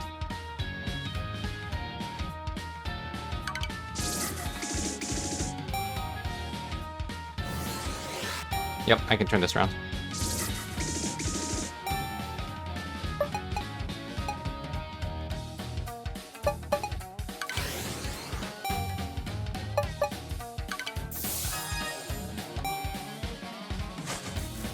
This is the power of Onmyoji. They're giga slow, but if everyone has used all their moves, they just get to spam their AoE attack at the very end. Oh, I'm surprised I won this. I think it was mostly because there wasn't as much of a score shift from Natori's AoE, just because we were already so low to begin with.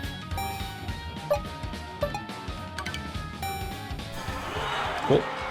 Very surprising I won this.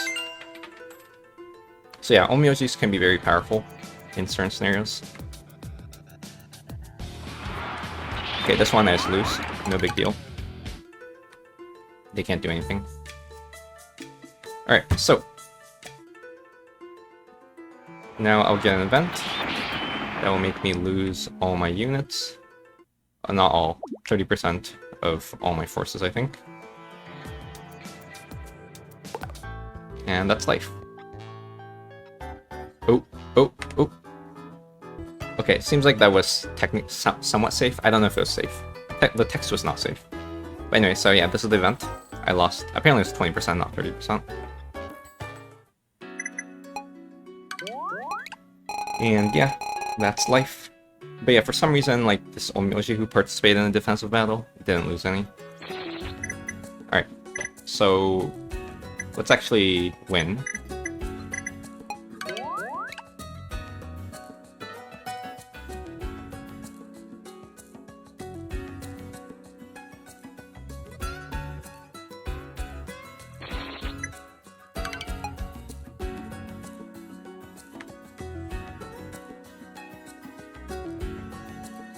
And I don't think I've learned my lesson. I believe I can still do this battle into this battle.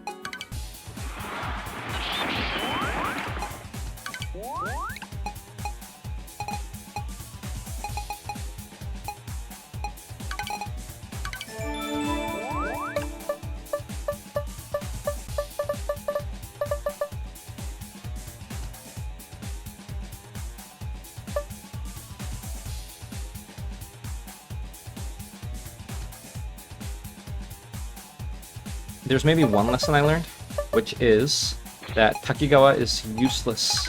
He did no damage. I'm gonna try a different strat where I use the Urushimaru on her. Pretty sure this works on AoE.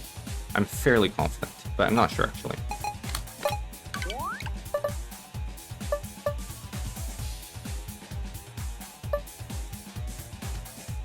And I'll have Shibata tank. Fuka heal. I think I'll do something like this. This guy's a sacrificial lamb. He'll likely die if he keeps tanking. But by then my hope is that Shibata can... I don't know if I like this. Yeah, I guess it should be something like this. Probably gonna give more troops to Ranmaru. Maybe like 450.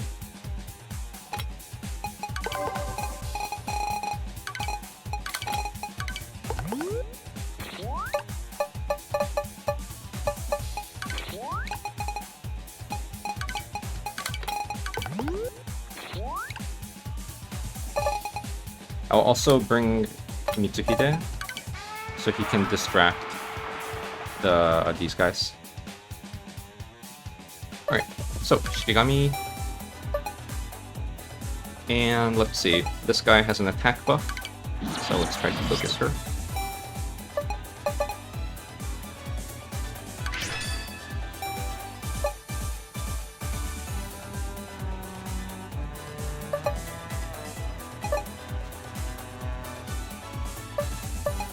These guys, everyone in the backline have defense buffs, so it doesn't feel that useful for me to attack them.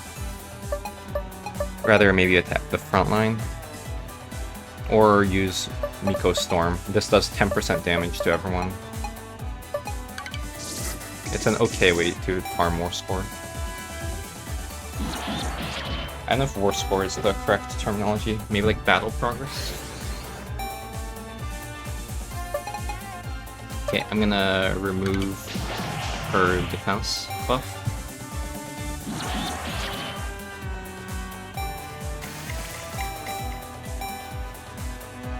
And I'm gonna status cancel on the general, on the tactician. Hopefully it'll make these guys do more buffs instead.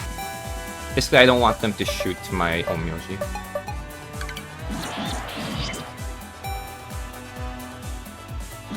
Alright. Here she comes. Alright, I've learned that the 100 damage does not proc. Good to know. Science. I don't think she can do another one of these channels. So, let's put a defense Shigami on someone. Ranmaru, I don't know.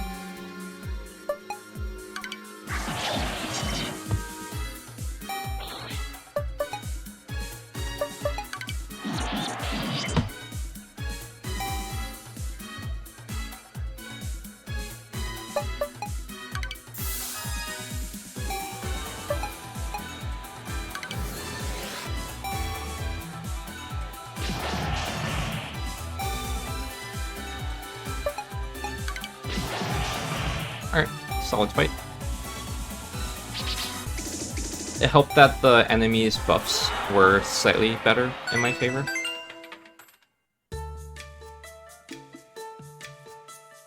And they were already like 1/4 HP down from the prior fight because they haven't fully recovered.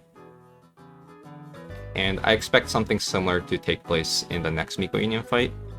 Although I'm very surprised that Natori was full HP last time. But hopefully she hasn't healed.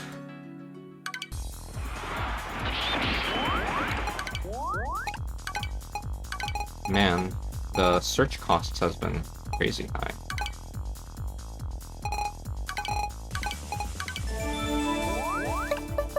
Yeah, so this guy's a bit lower. There's no backline dude, so war score is easier to farm. I think I'll put Niwa, Goemon, Suzume, Go, something like that.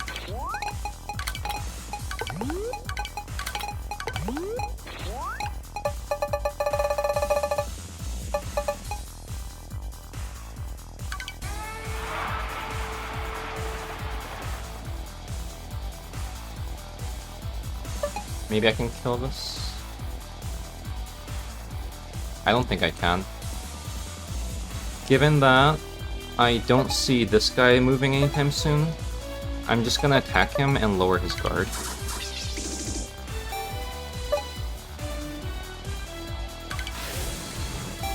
We do the discipline.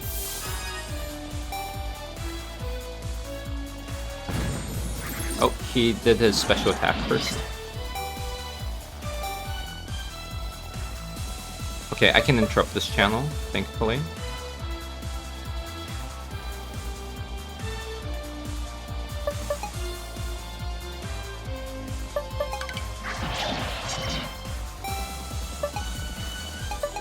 I don't have the luxury to mercy charge in this battle, I think.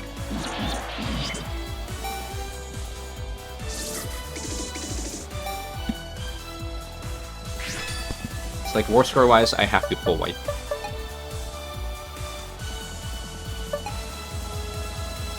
Let's see. So I think what I'll do is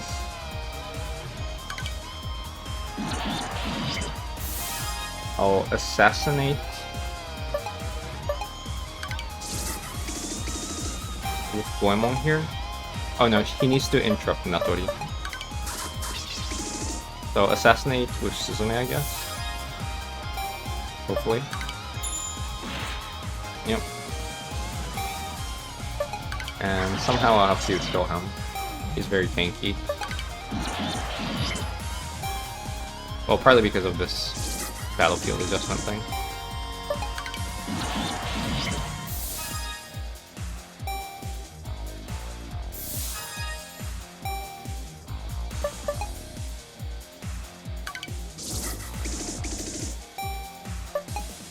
Man, this is getting nowhere.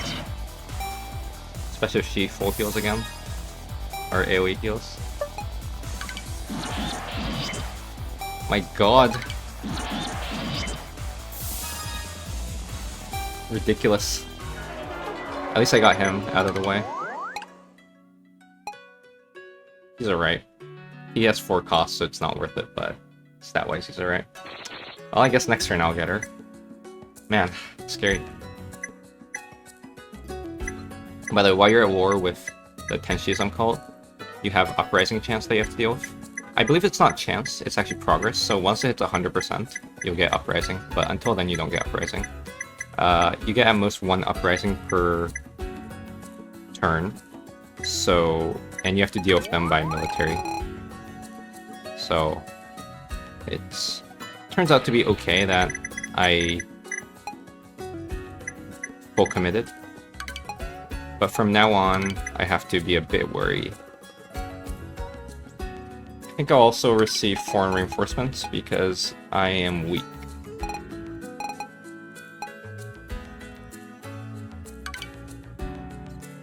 I could wait till next turn, and it might auto-proc though. Yeah, I'd wait till next turn. I think. Having Kanami for this Miko Union fight is nice though.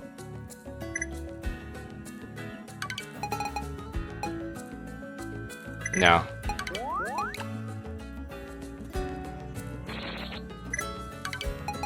Let's see, so I'll just do something. What should I do?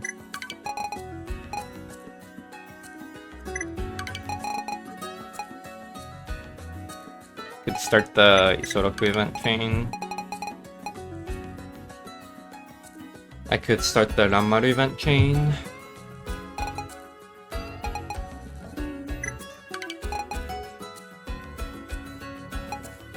I could upgrade Rance. Upgrading Rance seems a tad wasteful right now. Well, I don't know. Maybe I'll upgrade him a lot over time. If I were to upgrade him, it will probably be speed for long-term purposes. Or if I want him to be useful now in actual combat and battlefield combat, it'll be attack. By the way, I keep forgetting to use this. Like, this might have been enough to actually turn one of these battles. Doing a very bad job at using items.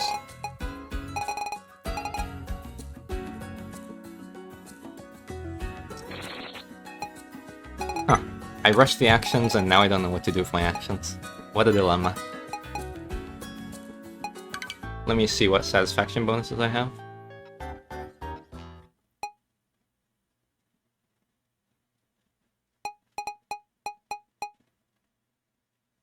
Nothing I want yet. This increases Amounts' stats by 1, but for reasons...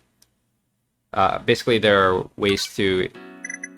These books increase stat up to 6 and are fairly accessible. So ideally, you do this once it announces attack and defense. And even speed ideally, but speed is hard to get, so at least attack and defense are 6, so you can get to 7.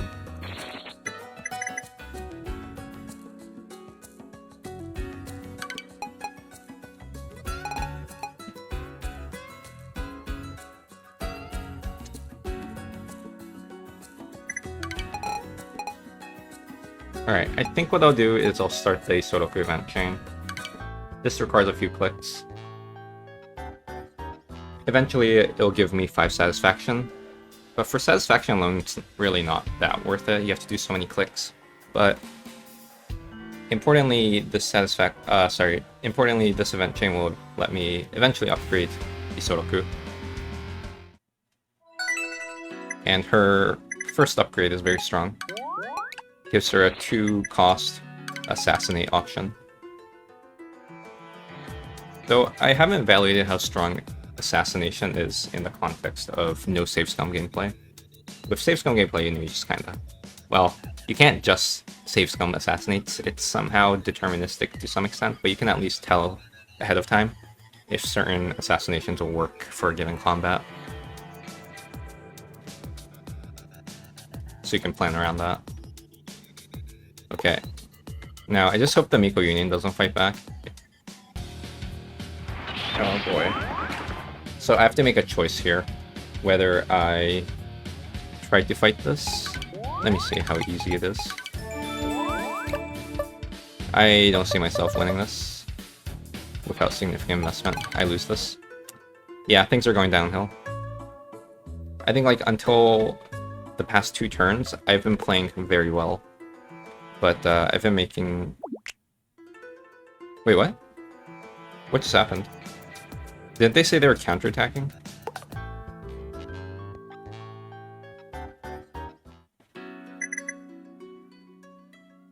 Did I misread something? Anyway, uprising chance is still not 100, so I'm still safe.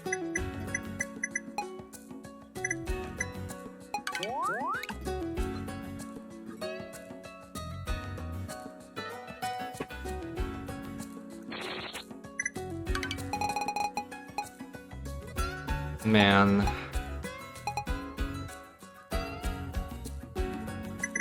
Okay, I have a plan.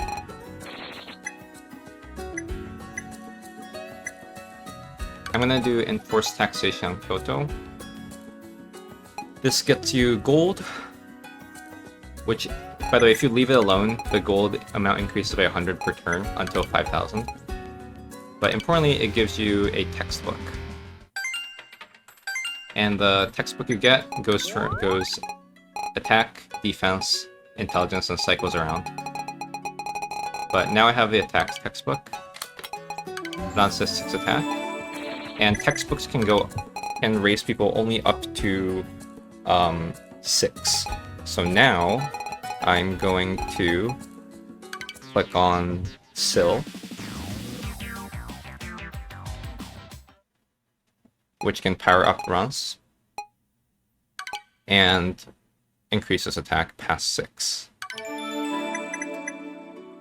That's 2 actions spent just to upgrade Rance a bit, but it's a fairly long-term focused thing too, so I'm not that worried. And my final action will be used to actually kill the Miko unit. Like, they've survived way too long. But yeah, like, to be fair to myself, like, this is a very hard battle.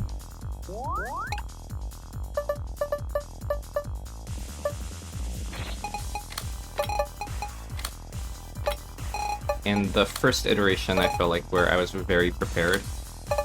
Like, just luck didn't pan out in my favor, so.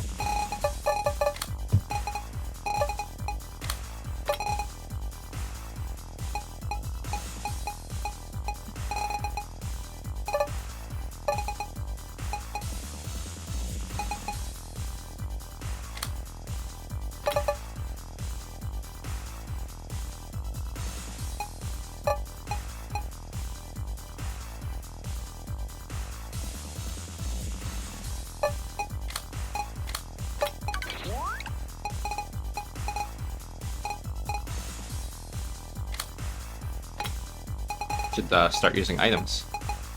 Hey, doesn't that sound nice, using items?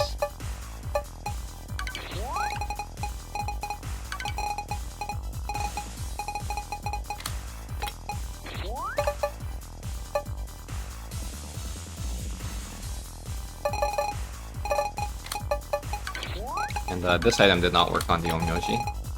Lessons learned. Actually, I'll probably use it on Suzume. She has 4 actions and she's a ninja, so she's fairly fast. I guess Goemon can take the strange, but in that case, since Suzume might participate more as an attacker than an assassinator, I'll recover her units. So, Goemon's first action should probably be encampment. Then he'll assassinate him.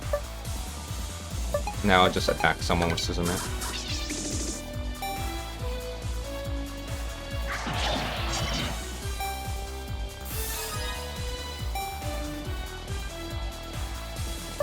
And we'll go for the assassinate. Unfortunate. Hopefully I'll still win. Balance is very strong now. He's 7 attack.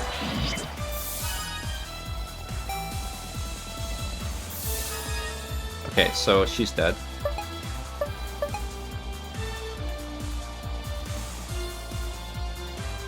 Before this guy moves, I want to attack him and kill him. I think this plus Suzume will kill. Okay, fine. Even if he guards... Okay, he killed himself. That's even better. Alright, so now all Shibata has to do is attack. We've already won.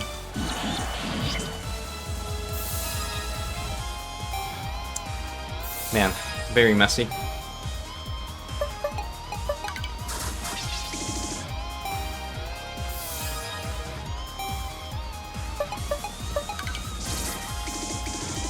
Gonna take out all my stress and anger. And wipe everyone. Oh, good fight. They lasted a long time. I need to cut this event chain. Oh, I also captured another person, and now I will see you in a bit after I get some satisfaction. Okay, I'm back. 5 satisfaction. And this also happens to give Rance an extra boost, which is funny. And I'll be going all in. So after... Actually, should I go all in? So the cost... When you start upgrading your character through this way, past 7, it starts increasing their cost. Could also increase speed. Speed textbook is something I likely won't have enough of. So I'm not gonna like try to save it till I get 6 through textbooks. Another thing is I could do Samurai Attack 2. This is probably better in the short term.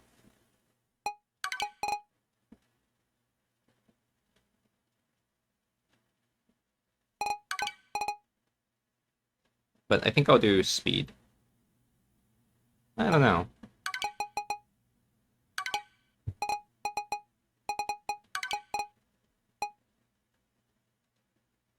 Yeah, I should do speed. Okay, so we captured Natori. And this is a very strong general, so I'll hire her. I mean, look at her stats. Jesus. She's a Miko, so she scales off int for her healing. Plus her damage is 8. Plus she has a special ability that destroys 30% of their enemy troops, which is going to be very useful later on as enemy unit sizes scale more. Okay, my prison is filling up, so I'm going to start releasing people.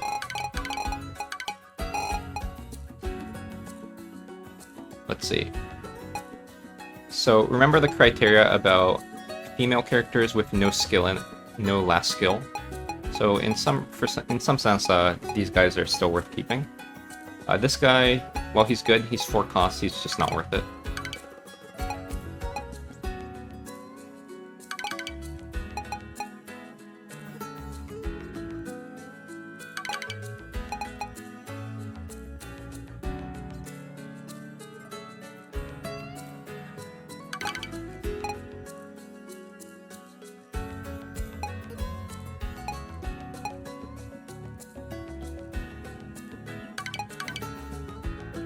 I still need to grab Himiko at some point.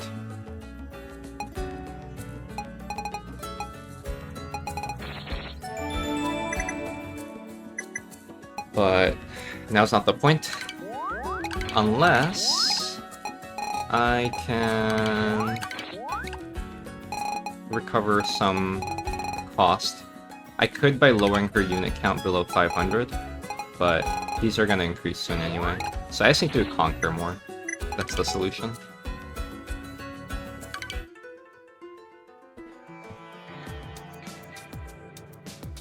Something I should have checked was Minatori's cost. I think it would have been better to hire her. Let me skip.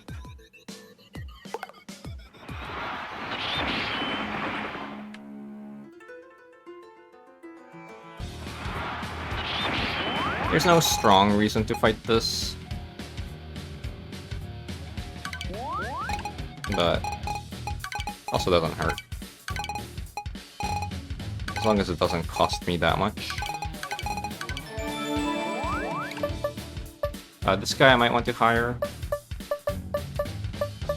The rest seem pretty bad. But hey.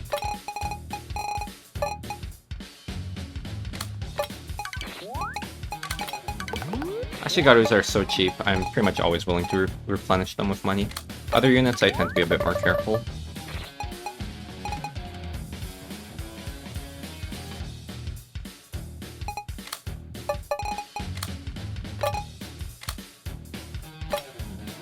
Since they have no backline, I'm gonna just try to kill these two, leave one alive, and just use her to heal.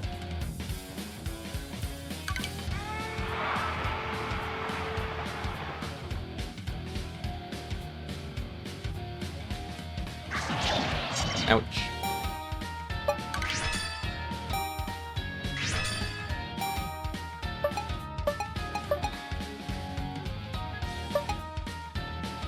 I don't even know if I can afford to mercy charge.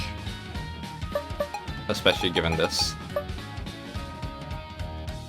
given that these guys have no actions, basically, I can just defer my decision. I will do battle tactics here. Nice, she has an attack buff. That's good. Guess Miko dance her. And I'm just gonna shoot to see what happens. Oh yeah, I forgot about guard cancel. That's not good.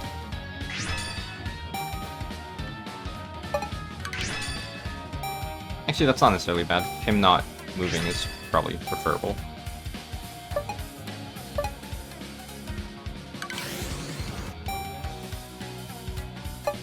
Yeah, so I don't think I have the luxury of going for mercy charges. I'm just gonna have to kill someone. No strong preference on who I kill.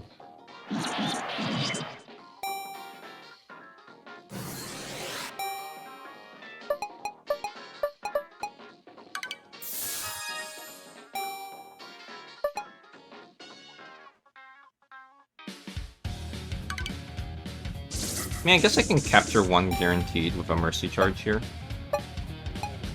Or can I? Thing is, if I don't kill him with this attack, which I won't with mercy charge, his guard rate becomes 50%. And it's possible I just fully miss, so I'm gonna just kill him. Ah, I wish he guard cancelled again.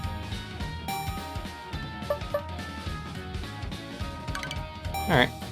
Well, I don't know if I got anything out of it, just because she took initial damage. At least I got some units. This is fine. Also, I'm not getting the Kanami event, which is annoying. The receive foreign reinforcement, that tends to be fairly high on the list of events that trigger automatically, which is why I've been holding back on manually clicking it.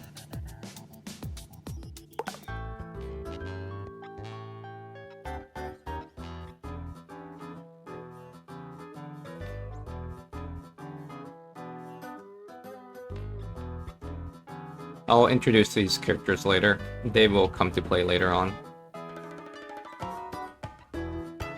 But for now, they're just randoms. Oh, I guess Chaos runs the sword, who's sentient, revealed it. But the girl is I don't know the translation. I assume Demon Lord might be the translation. Mao.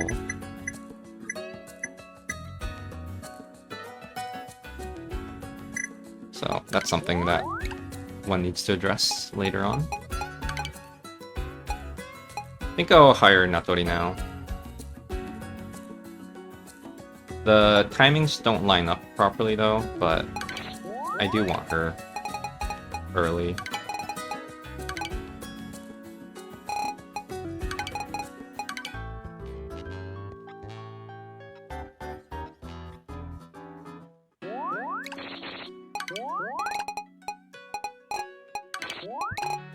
Okay, let me get rid of, let me shuffle stuff around. So Goemon having high speed is fine. And Suzume having this item is fine too. I don't like Isoroku having the armor. That's about it.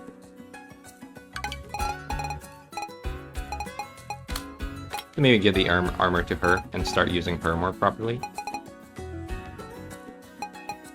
If I'm full committed to using her, I will use the intelligence textbook. It's not that rare of an item, so I don't mind, but it feels very bad investing on a random 4 intelligence Onmyoji.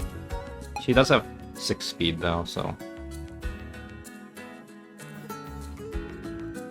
Yeah, I just don't want to invest in her.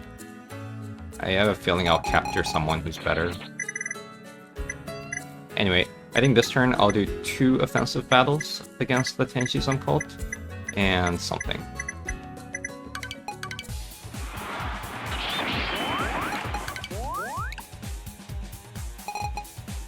I mean, this one I know, right? It's backline of generals, so I'll use Suzume here.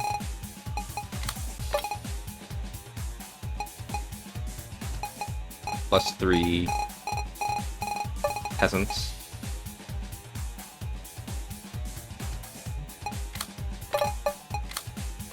I think this is enough. I do have to conserve some units to deal with the rebellion that will trigger.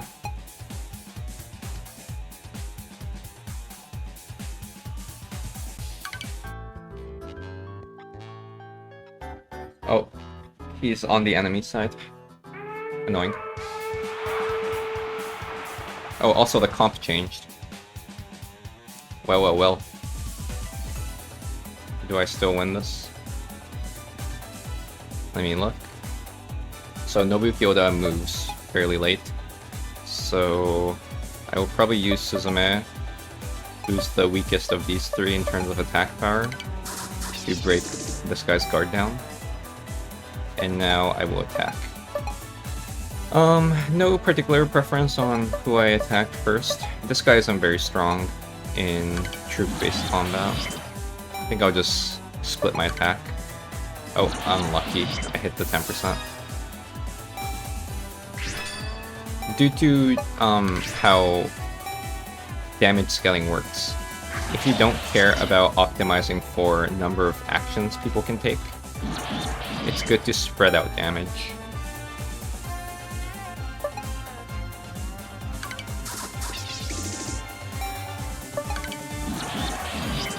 Something something Lanchester's Law. I don't even know what well, I do, but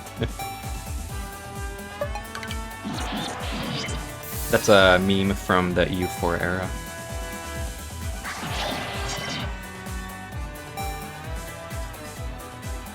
Ooh, good guard. Well done. So I think I'll attack with Shibata, Suzume, Ranmaru, Mouse, Shibata guards, and I guess Suzume just assassinates. Ding. Cool. Surprised this was so close.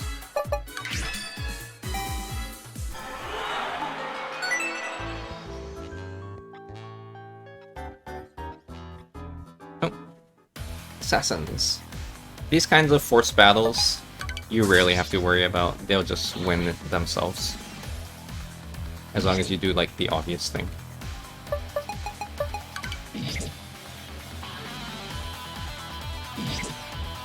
I believe in these battles, if Rance dies, it's game over. I could be wrong. Maybe everyone has to die for it to be game over. But you can technically game over. Just that I've never, ever had an issue. Okay. Question is, can I do one more? I feel less confident after seeing how weak I was. I'd feel more confident if I had Natori. But the thing is, I'm gonna feel very bad if they don't do a counter-offensive against me.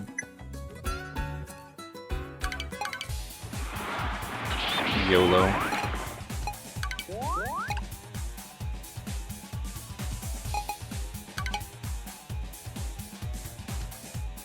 Man, I have nobody to scout.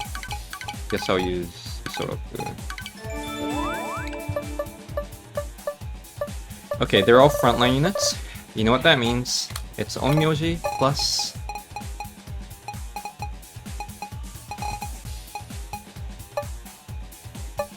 a tank.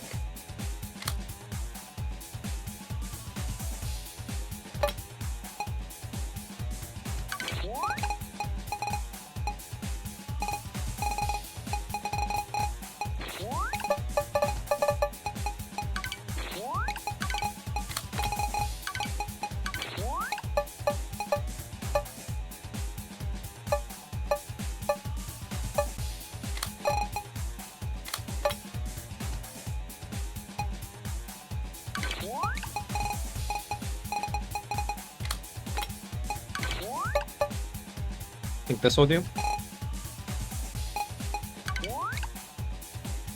These guys unfortunately have a lot of movement.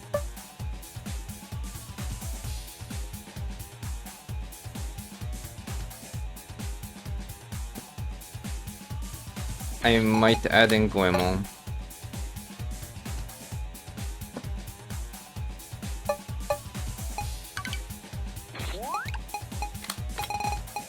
To assassinate plus encampment. And let her do some work. I was not super confident she'll alone do enough damage. Maybe get her to like 200-ish troops. And go.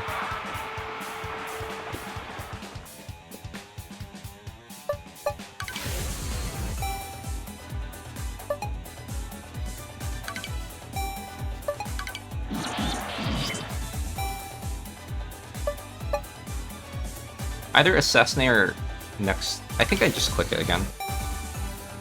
Cool, now it's in my favor. Yep, and she has the flat minus 100, so these guys can't even damage me.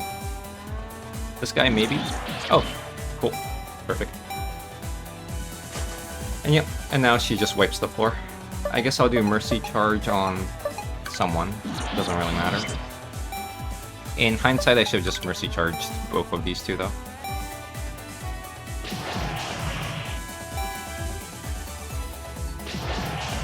Yeah, that flat 100 is so broken to have in the early game.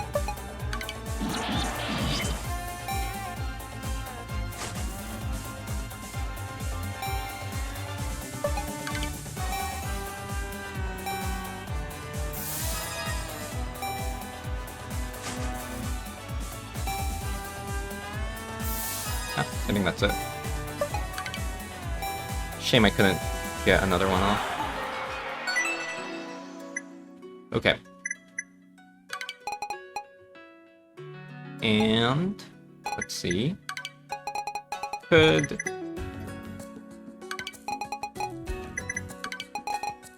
do some event change stuff.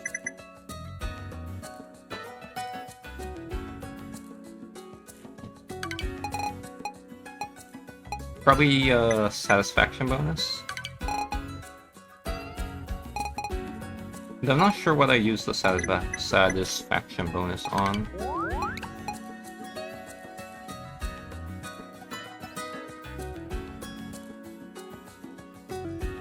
I think what I'll do is I will do another of enforced taxation.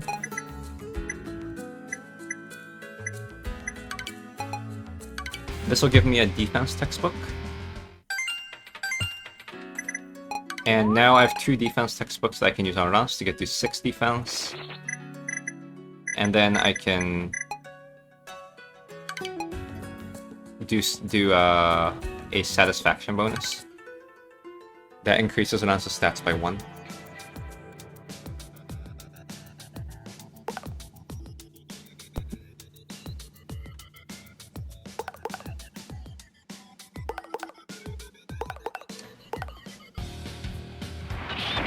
Okay, so unsurprisingly they counterattack. I just need to have 1 unit. Worst case scenario, this guy can solo to deal with the uprising. So that kind of means I can't afford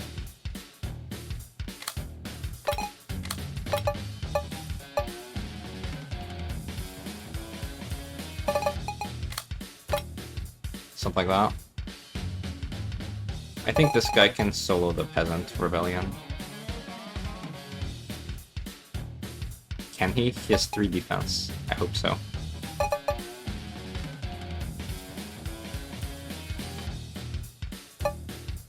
If I had Fuka, she can definitely... She with Pachishka can do it. And I don't know their comp. If they have backlines, I don't want Fuka because she's an easy source of war score. So let's do this. I think this will be enough. Let's see. This guy's ranged, so try to hit her a bit.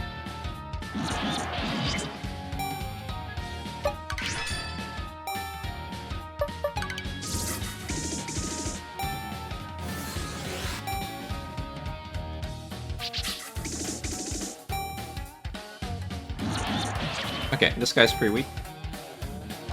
So I think I can win.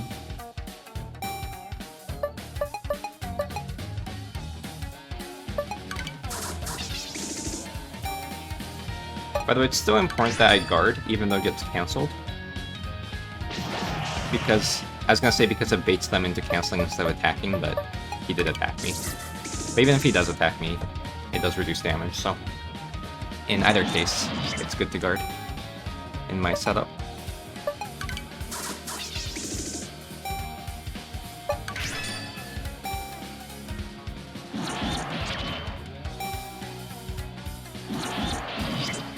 Scary.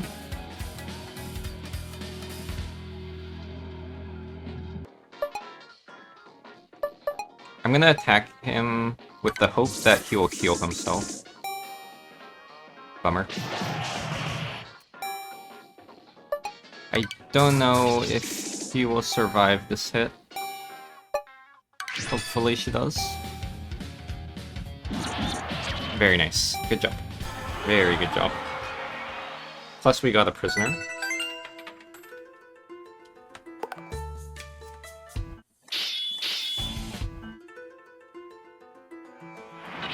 And this is the revolt. If you don't suppress, you lose one dev. So it's quite important. But these guys are so weak that you should more treat it as an opportunity to heal your units with Mikos.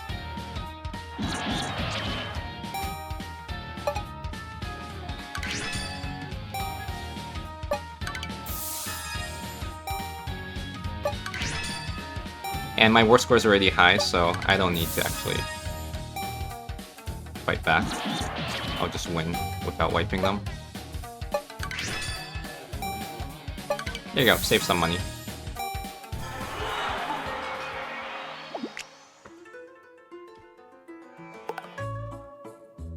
Is this safe?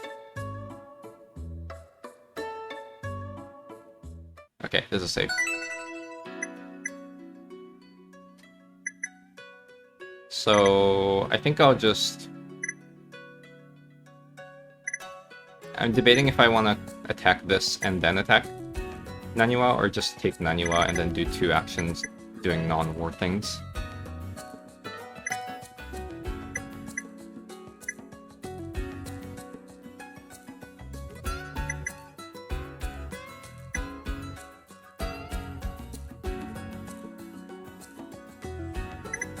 I think what I'll do is I will attack Tenshiism here.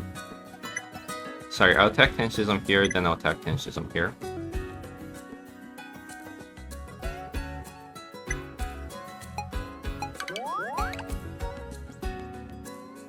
And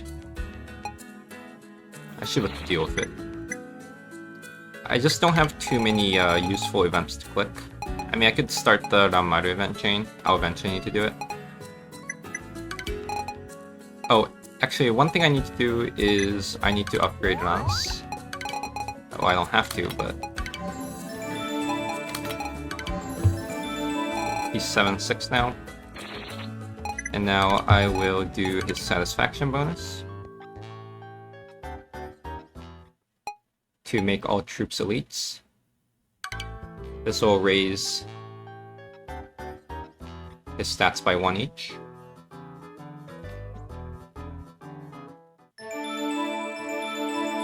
And interesting enough, it does it without increasing his cost. So that's kind of cool. Cool. Okay, so this battle should be very easy. Because it's not a fortified area. But I do have a peasant rebellion to deal with. So I don't want to full send. I gotta be very careful and... oh, I gotta be very careful, period. Kinda unfortunate that I've been using Isoroku for everything. Okay, this is a very easy fight.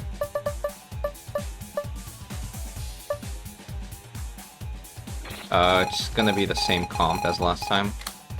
He'll go with the guard, and Chigusa.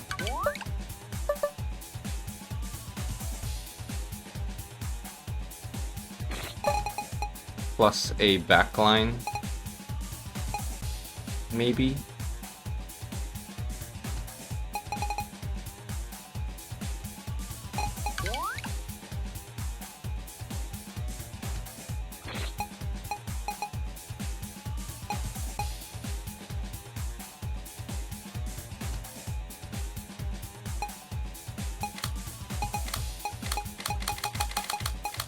Yeah, oh, plus Nua. I think I'll capture these two. Oh shit.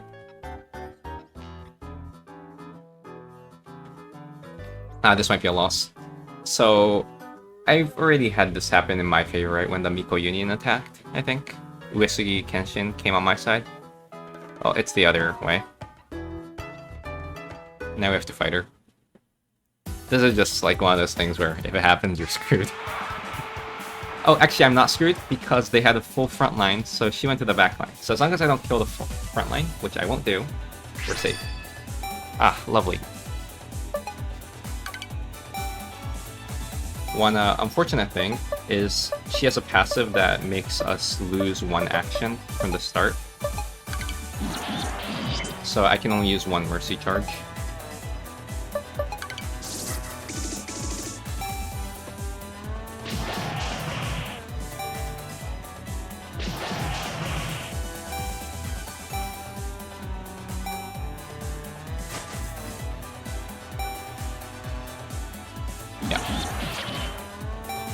So as long as nobody dies.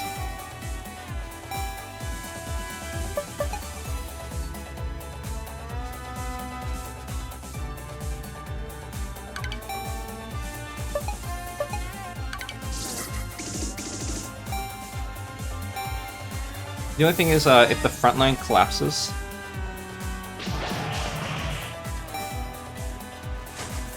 Kenshin will come out and scary things will happen. But I think we're okay. Yep, she won't have any opportunity to move, so we're good. Ah, I'm so lucky that this happened. Well, maybe unlucky that she came, but lucky that she came in a time when she couldn't actually contribute to my fight.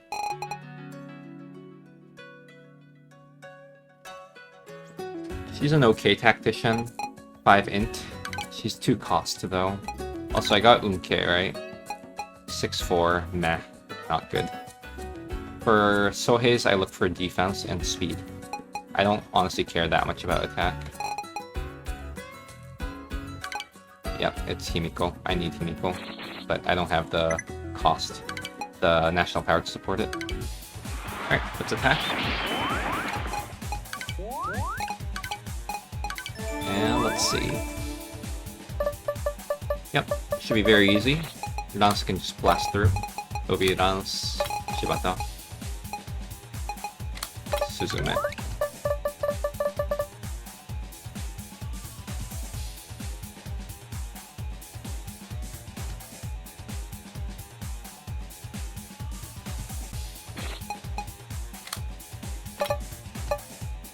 And Akechi, I think.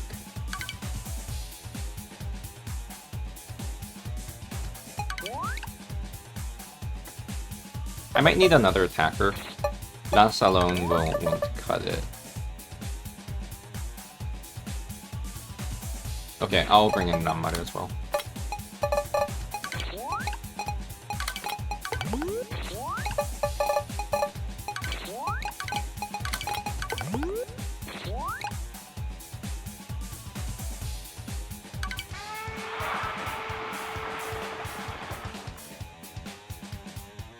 Alright, who do I hit?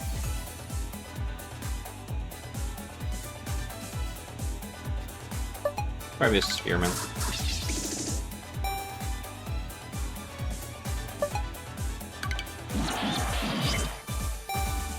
That should just one-shot anyone. Oh, surprise.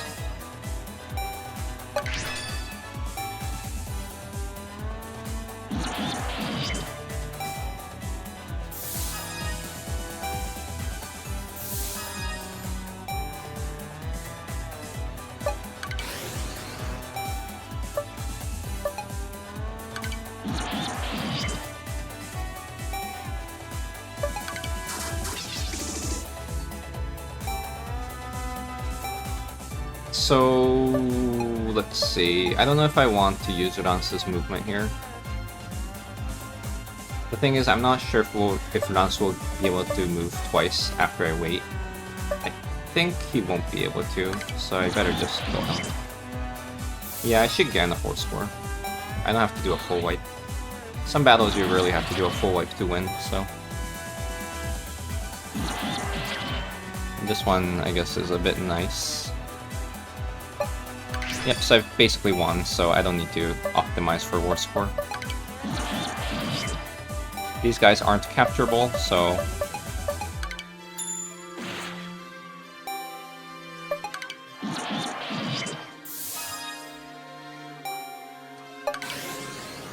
Oh, Shibata got armor buff. Very good.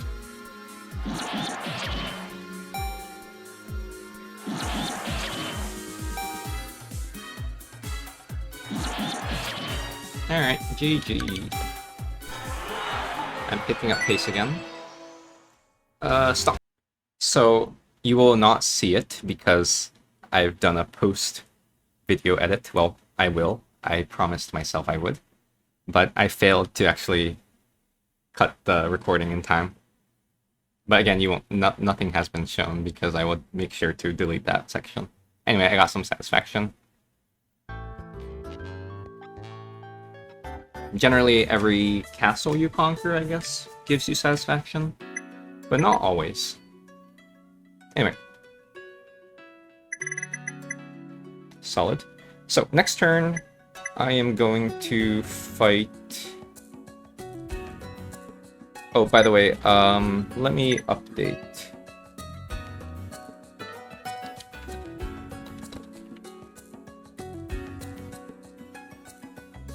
My events. I don't know what turn. I'll have to update it post-video. Anyway, I have 5 more costs I can accommodate. I need 2 costs to receive foreign reinforcements automatically, I think. So I can use up to 3. And here it is. I've hyped her up for a long time. Oh, I don't think I can actually grab her this turn. I need some units to deal with the rebellion. And to deal with a potential counterattack, so...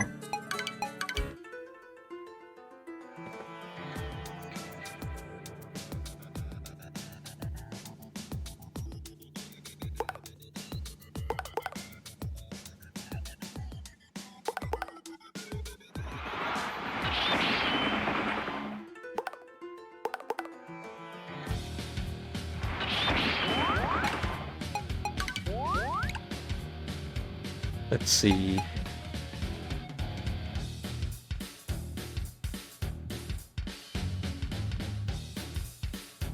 I don't think I can scout.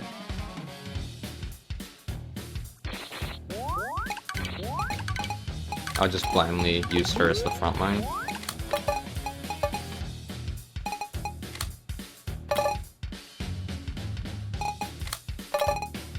Two backline ninjas. That should probably do it.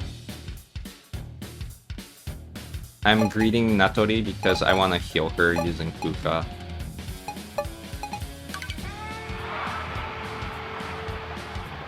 Ooh, this is scarier than I thought. But I think I can deal with it. No backline to threaten my backline. And I have ninjas who can interrupt Seigan. Seigan has a special channeling ability that... And having ninjas help.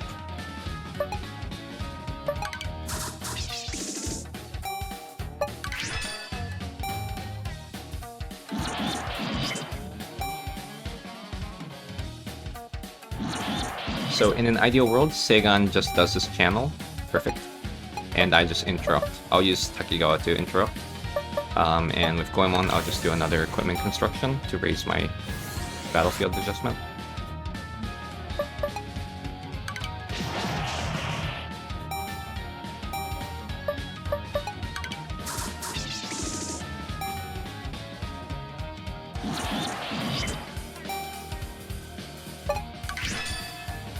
Good, he's done some tanking.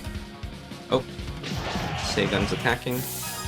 It'd be nice if he just keeps doing the channeling thing, though. Oh wow. I failed the 60%. I won't be too upset if he dies, by the way.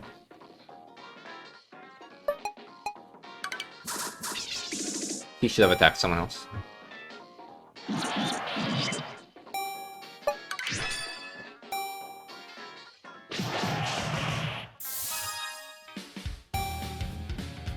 Also, I lost. This is surprising. Because he died, I guess. I think. Yeah. Oh no. This... Nice.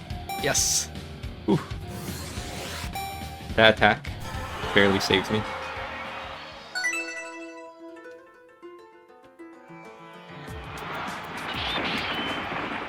Okay, so...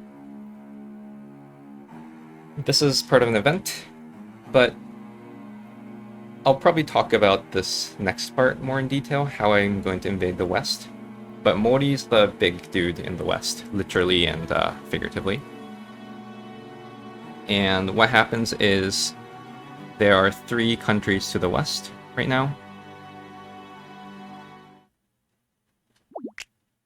There's Mori, Akashi, and Tanegashima. Generally, what'll happen in an ordinary playthrough... Oh, here's the summon, sorry. This is the foreign reinforcement that I've been waiting for. I could have manually clicked this forever, but I wanted to auto-trigger. So the intuition in an ordinary playthrough is you attack one of them, Mori will attack and take the other. There are ways to prevent it, like you declare them both simultaneously, or within short time spans of each other and hope that the event that Mori conquers the other doesn't trigger. In my case, what I'll do is I will just Dow both simultaneously to be safe. I don't actually know the full details. Also, I'm surprised that an uprising didn't happen. I thought there was a 100%. Maybe I missed it. Anyway, so next up is Tokugawa.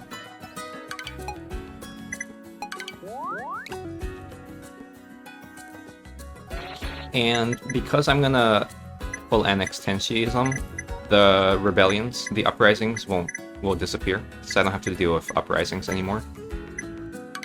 Which is good and bad.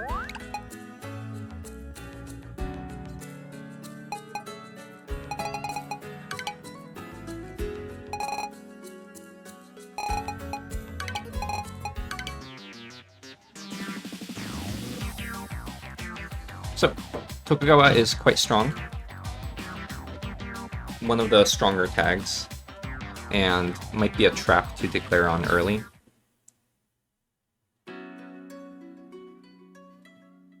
Which is partly why I waited. It really helps to have Natori to deal with Tokugawa, because they're going to be the first nation that'll just like significantly outnumber you. And so the percent-based damage that she does, the Miko Storm 2, is quite powerful. Plus you get Himiko. Speaking of Himiko, can I get her with 12 negotiation?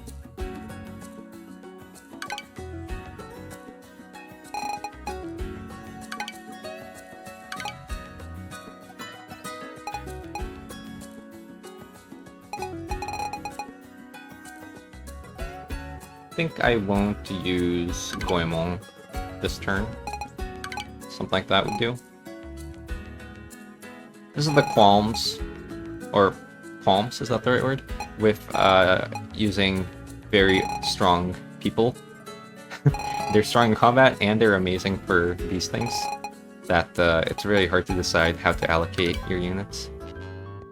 I do feel like this is part of why this game is very interesting. How you sort of choose to distribute. Anyway, Himiko is broken. I'll show how broken she is.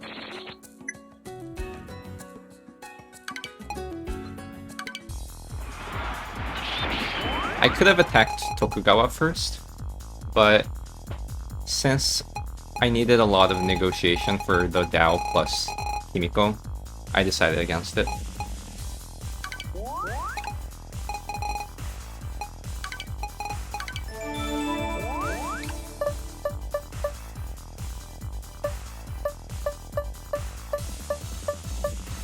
Would be cool if I can capture him, but he's in the back line. It's gonna be really hard.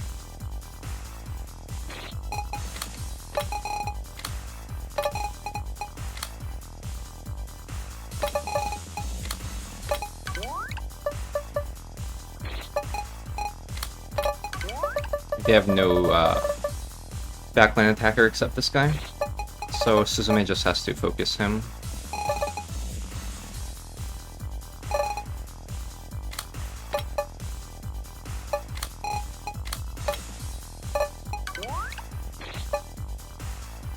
Now let's not use Natori.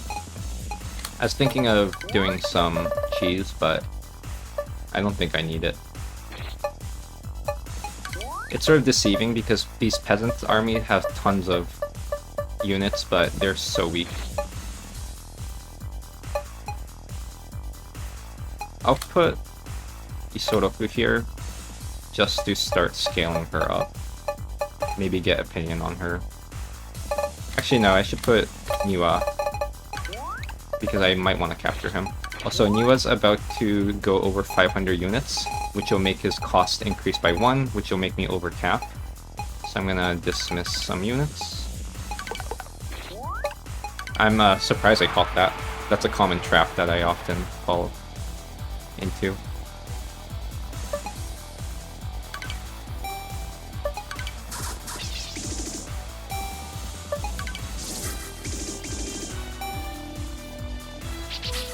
Okay, glad I whittled him down in time.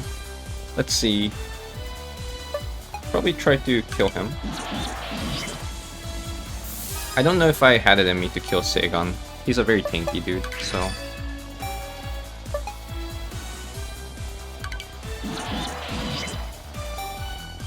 Plus there's a reasonable chance he wastes his turn like this.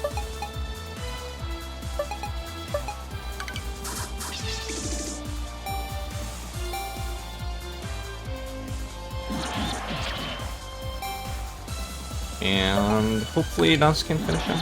Good job.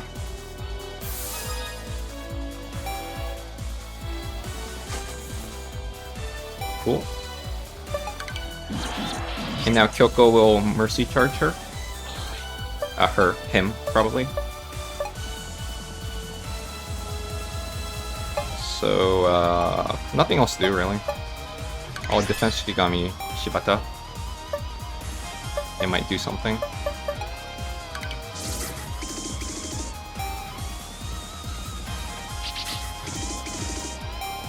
Let me just do some turn counting. Kyoko gets to move in 4. 4. Then Niwa moves after. Oh, I sure hope Kyoko plus Niwa can actually finish him off.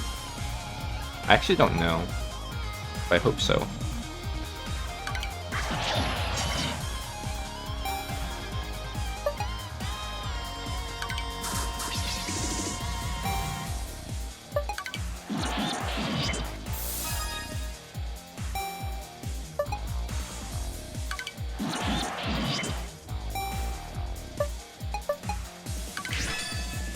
Oh yeah, Shibata should be able to do it. Good. What? I lost the 90% roll? Or he's just a not capturable person.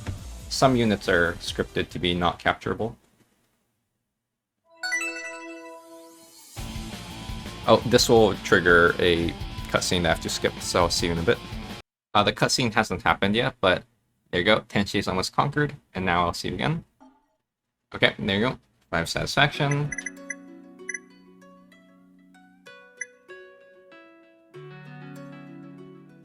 And I would like to say...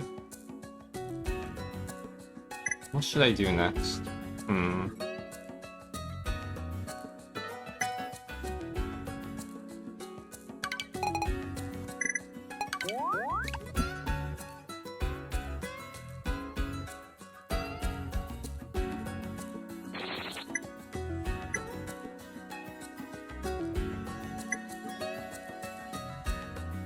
I need to call for my next ally.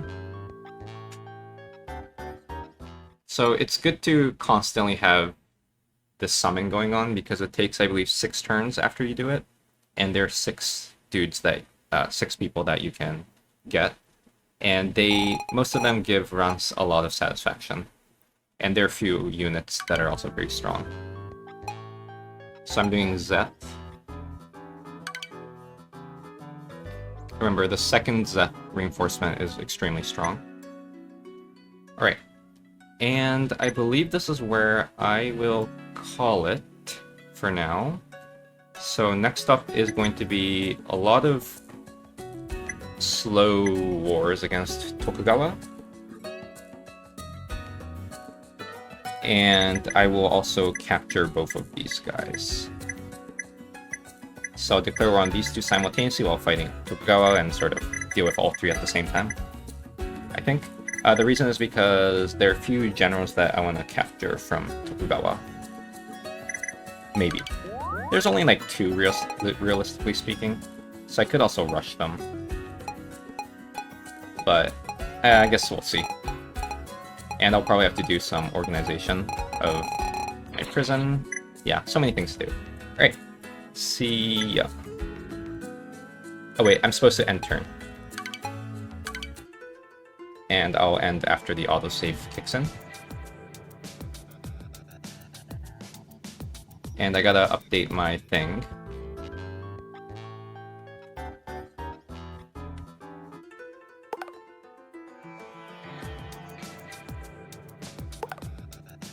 Let's see if Tokugawa invades.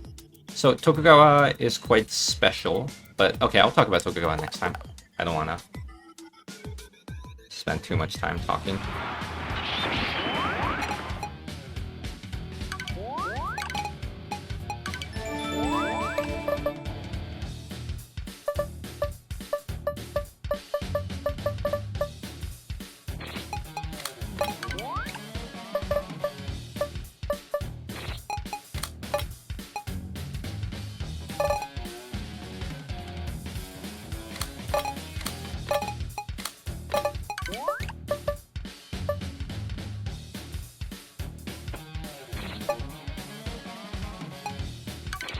I'm gonna greed a bit, use this as an opportunity to heal my units.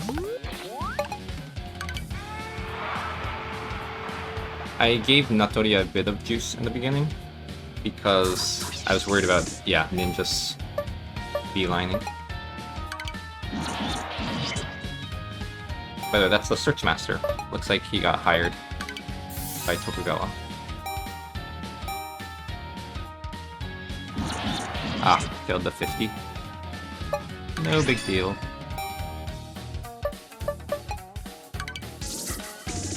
Attack the healer, so she's tempted to heal herself instead of attacking me. And I'm gonna heal Natori because that means she heals more.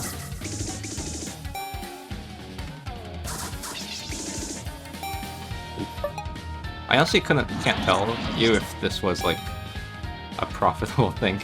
I'm actually taking a lot of damage. And Ranmaru probably should have attacked this guy.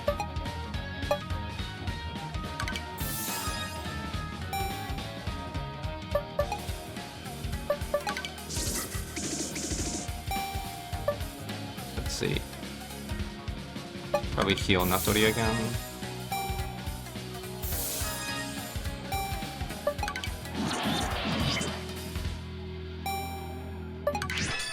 No need to do more than this. I mean, sure. Oh, if I can kill him, I will, but... Now, it's either heal Natori or heal Ranmaru. I think I heal Ranmaru now.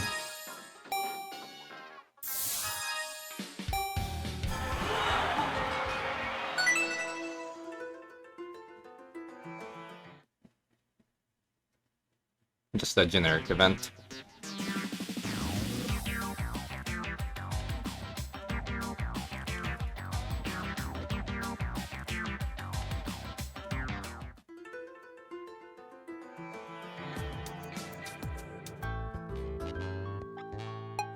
Oh, this event triggered. Okay, interesting.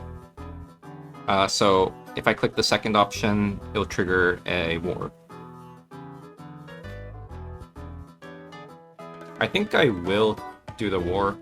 I wasn't planning to declare on Asai for a while, because you don't really get much from declaring them. You just get 5 satisfaction. But if it saves me an action, I think I better do it. They're not that strong, especially if you fight them in a long-term way. So yeah, I will go for it.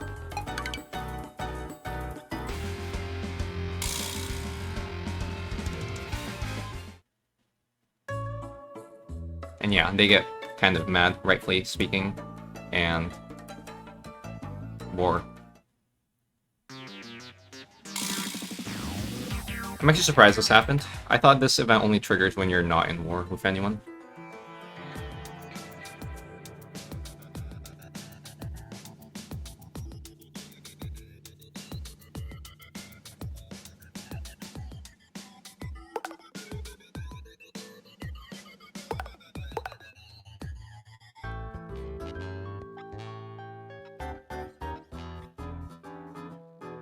By the way, if I wait too long, Modi will start conquering the eastern nations.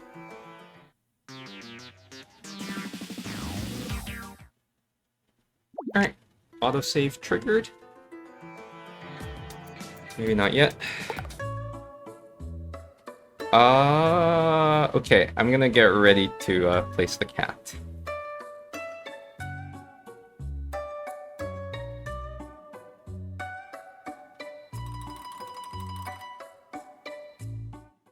Okay, safe.